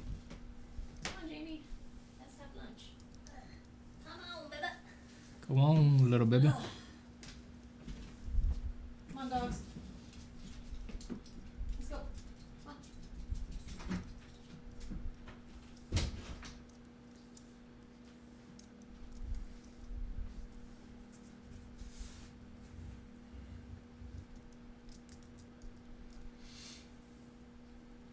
Iz says, do you think that to work as an artist, put your production on the market, kills the contemplative value of art making? In other ways, do we pay a higher price than we think by being a pro artist? I would agree that we pay a higher price than we think, generally.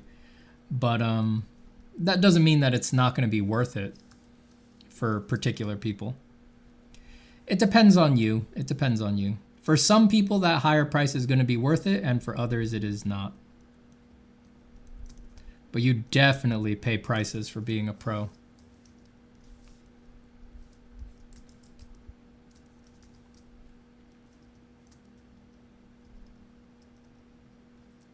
We talk about it a lot on here on this channel. I'm always telling people, like, if you love your art practice, like, take it very seriously before you feed it to the thresher of the industries. You know, it's going to put you through a lot. And it is going to change the practice. You got to do it with great wisdom, you know? Lest you be dashed against those rocks. Bendik gives 119 NOK. Thank you so much. I appreciate it, Bendik. Bendik says, I heard the baby in the background requires more Colombian coffee. That's right. He needs more pure, uncut, undiluted, extra potent Colombian coffee. And with your donation, he'll get it. Thank you, Bendik.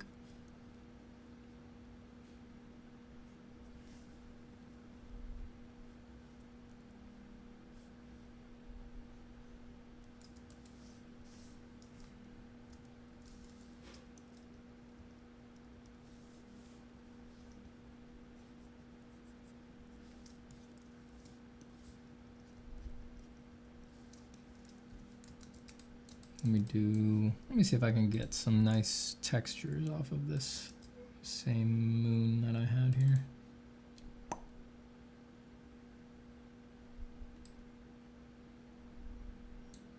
Let's see, actually, this isn't the right scale that I want.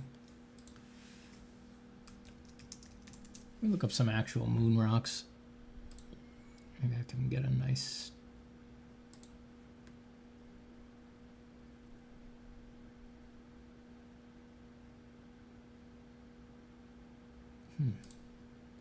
I guess moon rock is a strain of cannabis.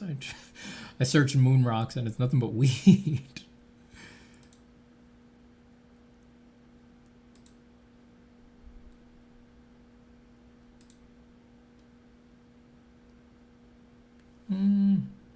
Don't really look particularly distinct.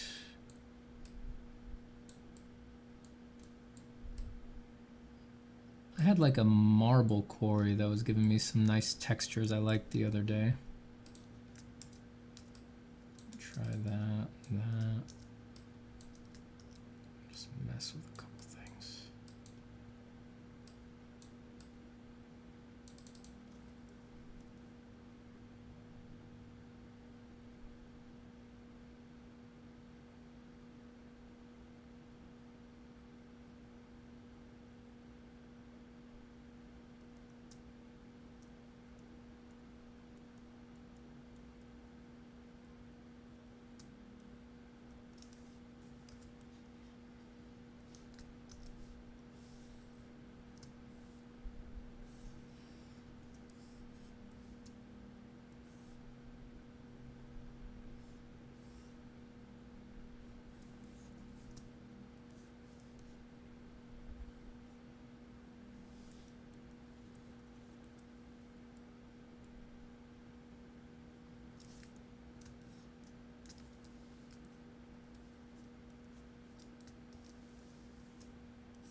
Have you seen the game Hylix? No. Negative. No.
Doe Flamingo says, how do you get over the fear that next stroke might ruin your painting and then abandon it thinking it's an unfinished beauty? You know, just keep living your life. Soon enough, life will show you that there's much greater things to fear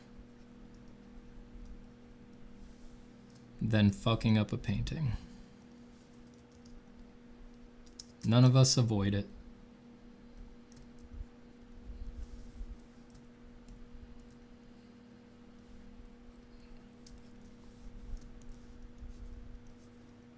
Enjoy the fact that that can elicit fear while you can.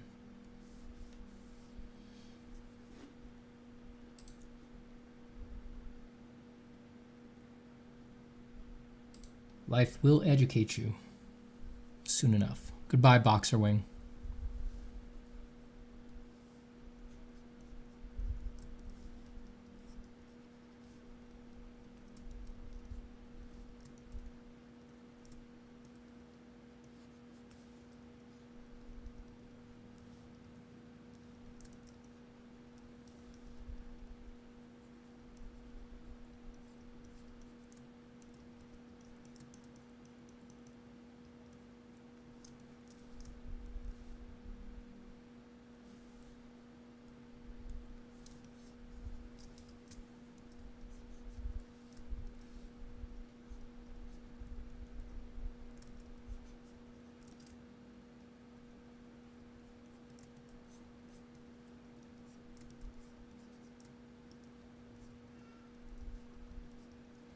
Seriously, folks, it's art. What are you afraid of?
Let me look at my veiny reference again.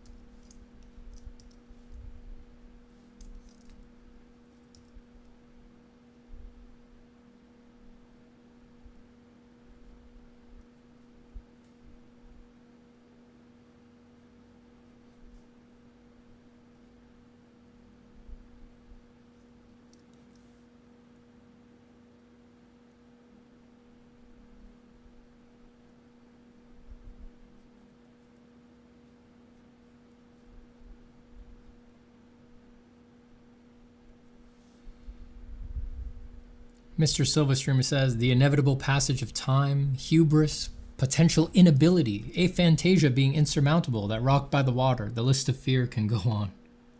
Well, the inevitable passage of time is an existential fear, not an artistic fear, but yeah, there's really nothing to fear in art. There really isn't. It's just drawings, it's just paintings. You're just making illusions. You're putting all the fear in there. We're just being fearful people. There's not actually anything to be afraid of in art.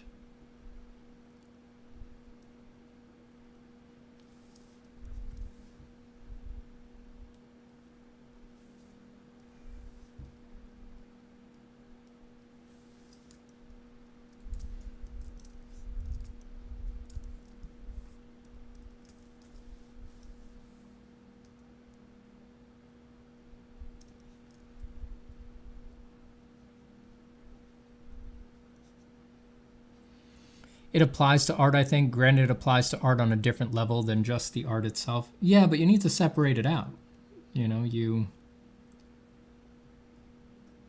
It's like existential things are a concern for me too, but you shouldn't be tricking yourself into thinking it's in the art. Because then you just burden the art. Art is a place to rest. It's like, sure, sit and have your existential fears. Like, yeah, there's stuff there to wonder about. And surely to be afraid of if you're more on the pessimistic, nihilistic side, of which I count myself. So I'm not trying to be mean to the pessimists and nihilists out there. I might be one of the few who, I'm not in the cult of grinning martyrs. I'm not an optimist who's always going to backslide into making pessimists and nihilists feel bad about themselves. I get where you guys are coming from, but none of that stuff lives in the art, and you need to separate it out because then you can rest in the art. You can turn art as it's supposed to be into a treasure realm where you rejuvenate yourself, get your energy back, and as implied in the phrase treasure realm, it's like an alternate dimension that will give you respite from your existential fears. As long as you're lying to yourself and telling yourself that stuff's in the art, it's like you're just going to turn it into a hell realm instead.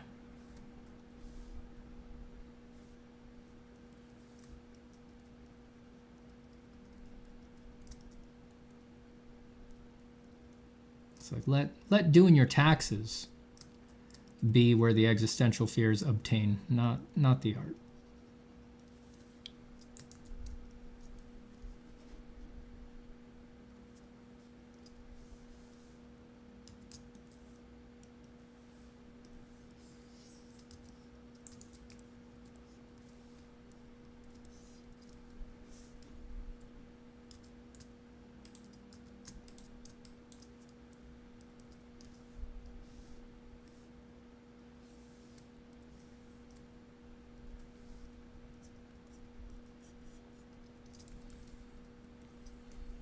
I don't know if I'll ever be able to make this particular illustration of this idea look pretty, but I think we did very good work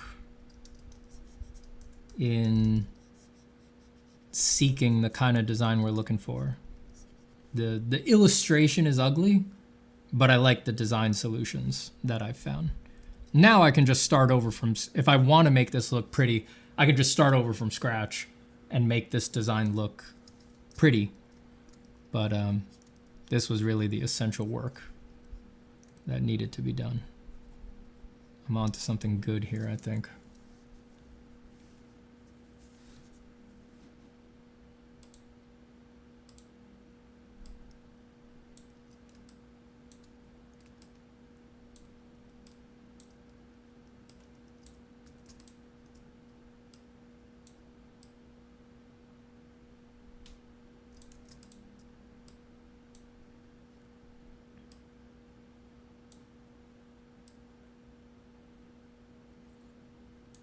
Thinking a bit.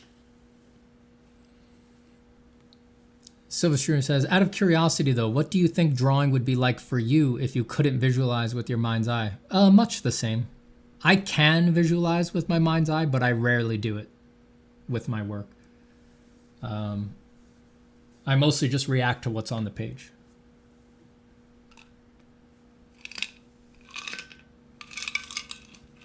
I really only ever use my visualization ability usually only gets actively used in a couple cases. One is when the idea for a picture first emerges, which is very common. It's like it just comes to you in a flash while you're driving or something like that. I do get that. That is not how every picture starts. I start many pictures without that, and I just start by scribbling on the page, and I say that scribble feels like this, and I just react.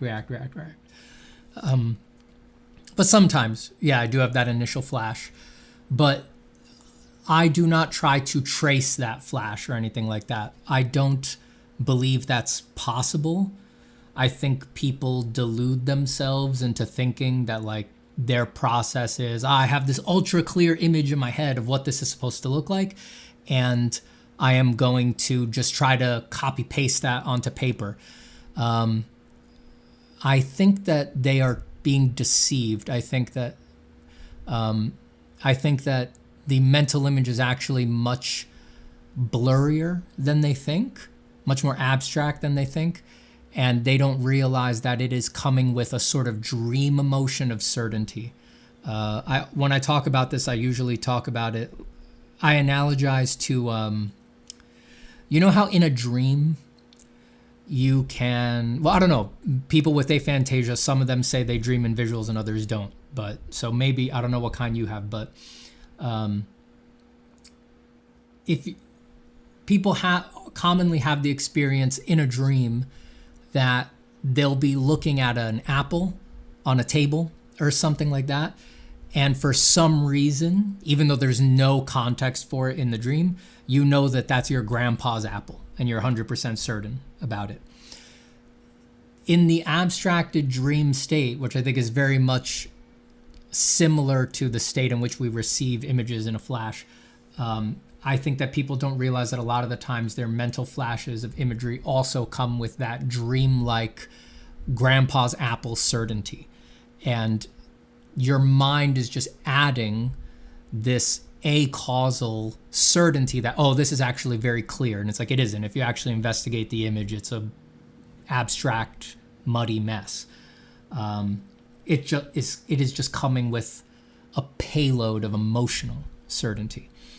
Sorry, I went on a digression there. So mental flashes is one way. And then two, if I am very much locked in on designing something and I am trying to solve a visual problem and I am away from my desk, but I want to quote unquote work. So I'm I'm online at the bank, or like I go to the bank anymore. I'm online somewhere, or I'm on a long drive.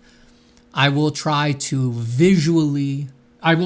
in my head visualize the piece and try to problem solve particular problems that I have with the picture. I do not do this all the time. It's only when I'm very locked in, when it's urgent, because I just prefer to work on the piece. I just prefer to do my problem solving on the piece. But yeah, especially for work, you know, if there's a tight deadline for work and a picture is being an asshole, I will find that while I'm running errands or just cooking or stuff like that, I will find that I'm trying to visualize and problem solve the picture while I'm doing other things. But while I am working, I really never, ever visualize. Never. So long answer short, how would my process change if I couldn't visualize things in my head? Not much. Really not much.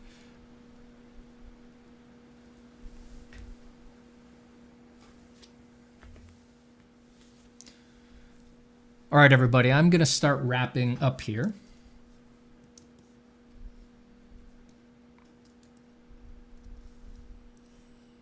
Because I had my exit time wrong. I thought I was going to be able to go a little lower, but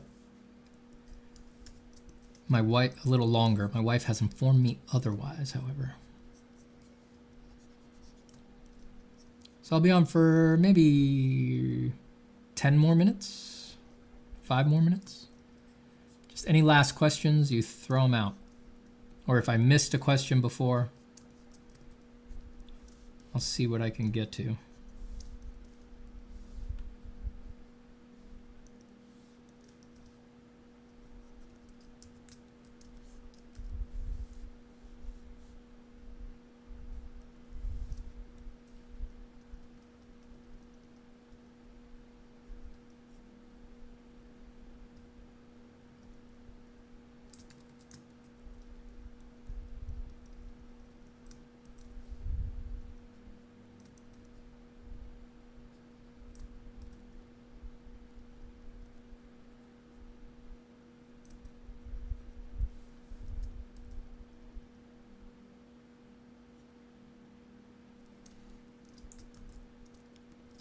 How long will your course on game design be open? It is not a course on game design. It is a design fundamentals course The assignments are, the assignment unit is structured around developing a hypothetical game. You get to come up with the concept, you can do your own idea, and you create a mock-up inventory screen as if that game was real. And I use that as a structure to take you through the different design assets and teach you design fundamentals. But that is a conceit. That's a way to keep things fun and creative and to structure everything.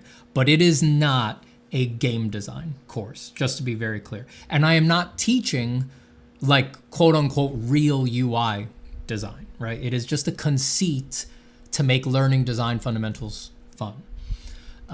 As to how long will it be open, you can get it anytime. The way that my design fundamentals course and form from imagination course work is you just pick them up whenever you want, and feedback is ongoing. It's rolling. So I have people buy the course, they watch the videos, all of the lectures and stuff like that, and then they don't start submitting their assignments for feedback until like 6 months after they've bought it or whatever. And whenever you start submitting, I give you feedback. I just do it ongoing. I look at my feedback every week. I'm always keeping an eye on the feedback channel. You'll see if you get the course, you see that you get access to a closed door community just for people who have the feedback versions of the courses. And I look in there all the time, every day. I do feedback, depending on how heavy it is, either a couple times a week or every day of the week, depending, things go in phases. Sometimes a lot of people are submitting at the same time. Sometimes less people are submitting. But I just do feedback rolling, ongoing. And you do it at your own pace. There's no time limit on the feedback or anything like that. Thank you, Joe Art. Thank you, Anna Rude. Pedro says, any more art courses you would like to make, Steven? Yes. I want the next one that I make to be my weirdest one. I want to make a very, very strange one. That's where I started. I wanted to start with the weirdest possible thing, and it seems I always wound up making things more and more practical as I developed them. But my core interest, like I always longed to make a course that captured the spiritual elements of art and that helped people connect with them better. And I hope to make that in the near future. I don't know exactly what shape that has. I have begun researching it, exploring it, working on it, but it's not really at a level where I could say how I've decided to go about that just yet. But that's my white whale. That's my Moby Dick.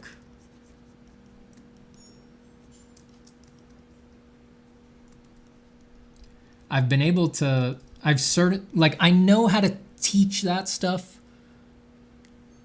one-on-one, like I do in my workshops, right? Like talking to a particular student, guiding their mentation, pointing out their blind spots, pointing out where their spiritual blockages are holding them back and things like that. I know how to do it person to person, but I can only help so many people one-on-one, right? Like it's always going to be limited numbers. And I always longed to find a way to asynchronize that. It's never going to be perfect, right? It's never going to be what it could be if it was one-on-one, but I always saw the value and longed to find a way to asynchronize it so that it could help more people, because that's always been the big thing for me, is that just like the spiritual impoverishment in art right now is the main thing that is fucking up people's practices and making art weak and small and ruined, the realm of creativity, and makes people miserable while they work. They can't, it has damaged so much. It has done so much damage by my estimations. And it all comes down to that spiritual impoverishment. And the more people that I could help with that, I think the better art would be in the long run.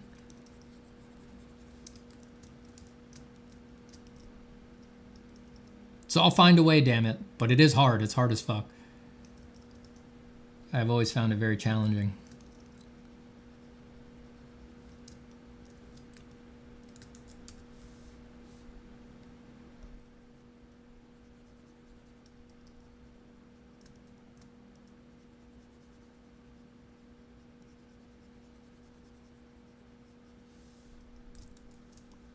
It's very challenging. And it's kind of like frustrating that it's challenging too, because like I said, I know how to do it with individual people. I do it all the time. Anyone in here who's taken the workshops has had me do it to them and watched me do it to their peers, and certainly all the people I've worked with one-on-one know what it's like. Like, I know how to do it person to person. It's the quote-unquote material is not mysterious to me.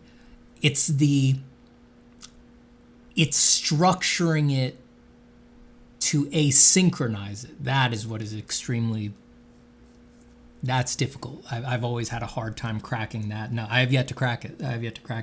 Even though I've been off and on thinking about how to do it since like 2018, 2019. It's very difficult to crack.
All right, everybody. It's time for me to run. Me and the fam got to hit the road. We got some things to do today. We had a good design session this morning. This is leading me on track. I think I will probably, now that I know, there's a lot I like here. I like that. I like the way that feels. There's a lot I like here. I basically just feel I need to redraw it pretty. You know, a working drawing where you solve the problems is tends to come out kind of jank. But I like the design work that I did here. I think I will probably redraw this one pretty.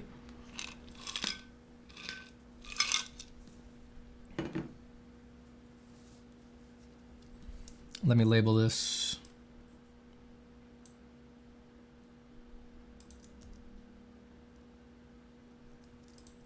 Let me just take the exact same.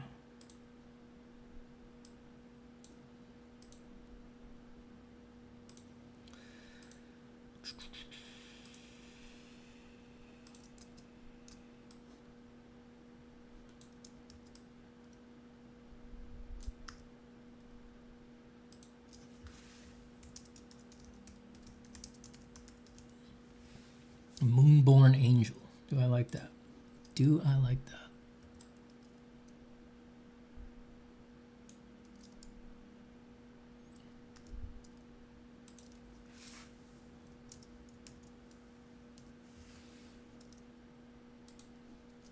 Ugh, why is that one so small? Come on, Freight.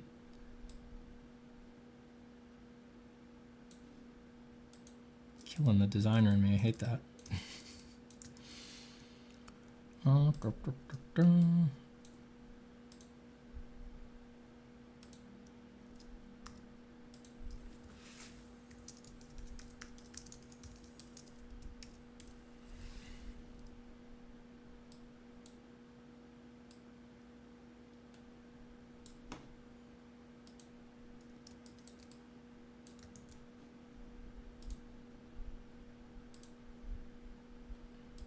right, good.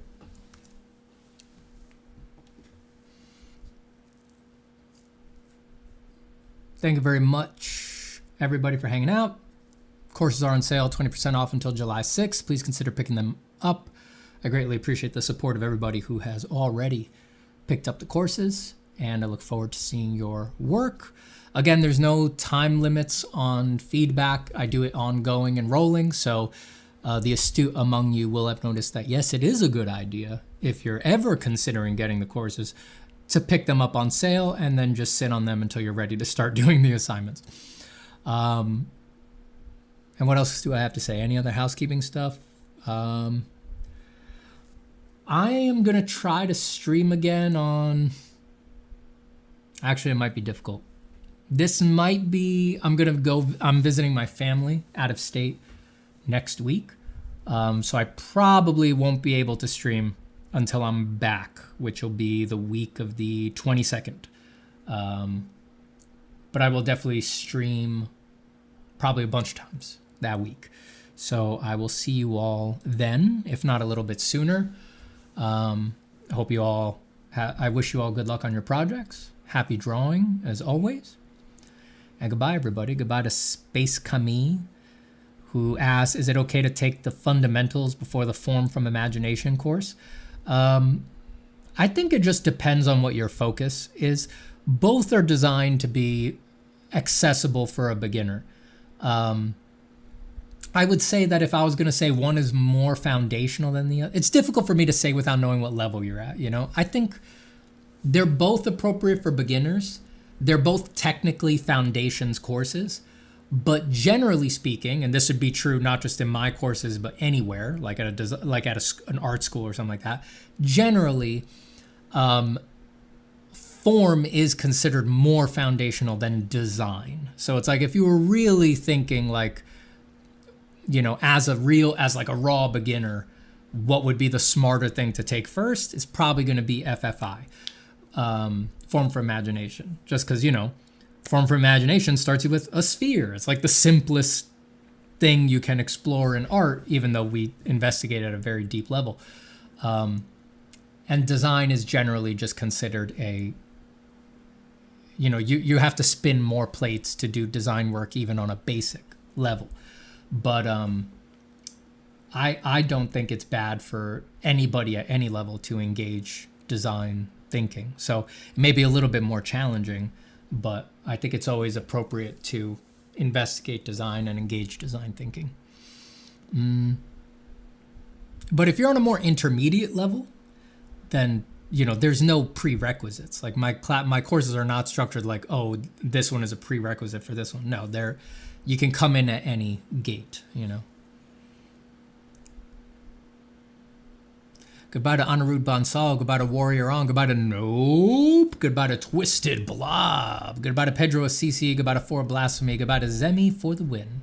Goodbye to A25. To Woofo. Woofo says, Steven, I just wanted to point out that you are my absolute favorite artist for depictions of gold and mystic metals. Nice. You got this mystic quality to it that I really jam with. No idea what your sauce is, but you got it. Thank you. I have no idea what the sauce is either, but I sure do love painting gold. I do love painting gold and metals. I've investigated a lot. You know, I've looked at a lot of real gold and really wondered what makes it look like gold. So I have a lot of thoughts about it. That material is just one that I spent a good amount of time trying to figure it out, you know. It's got to be the Colombian in me. You know, pre-Columbian gold is a big deal, so it's probably deeply ingrained into my genetics. Goodbye to Evera Void. Goodbye to Zero Tank. Goodbye to Space Kami. Goodbye to Tanga Mandapium. Thanks for the mind-boggling topics and cool drawings. No problem. That's what we do here, baby. That is what we do here, baby. Goodbye to Hun Snapper. Goodbye to Pedro Sisi. Goodbye to Sterny Design. Goodbye to Lech Mechel Ayadam Jojo. Goodbye to Cloud Hopper. Goodbye to Mizubi Art. Goodbye to Finisicle, who says, side note, do you think getting better at being imaginative is rooted in just picking up the pencil and being brave? Yes, I do. I really do.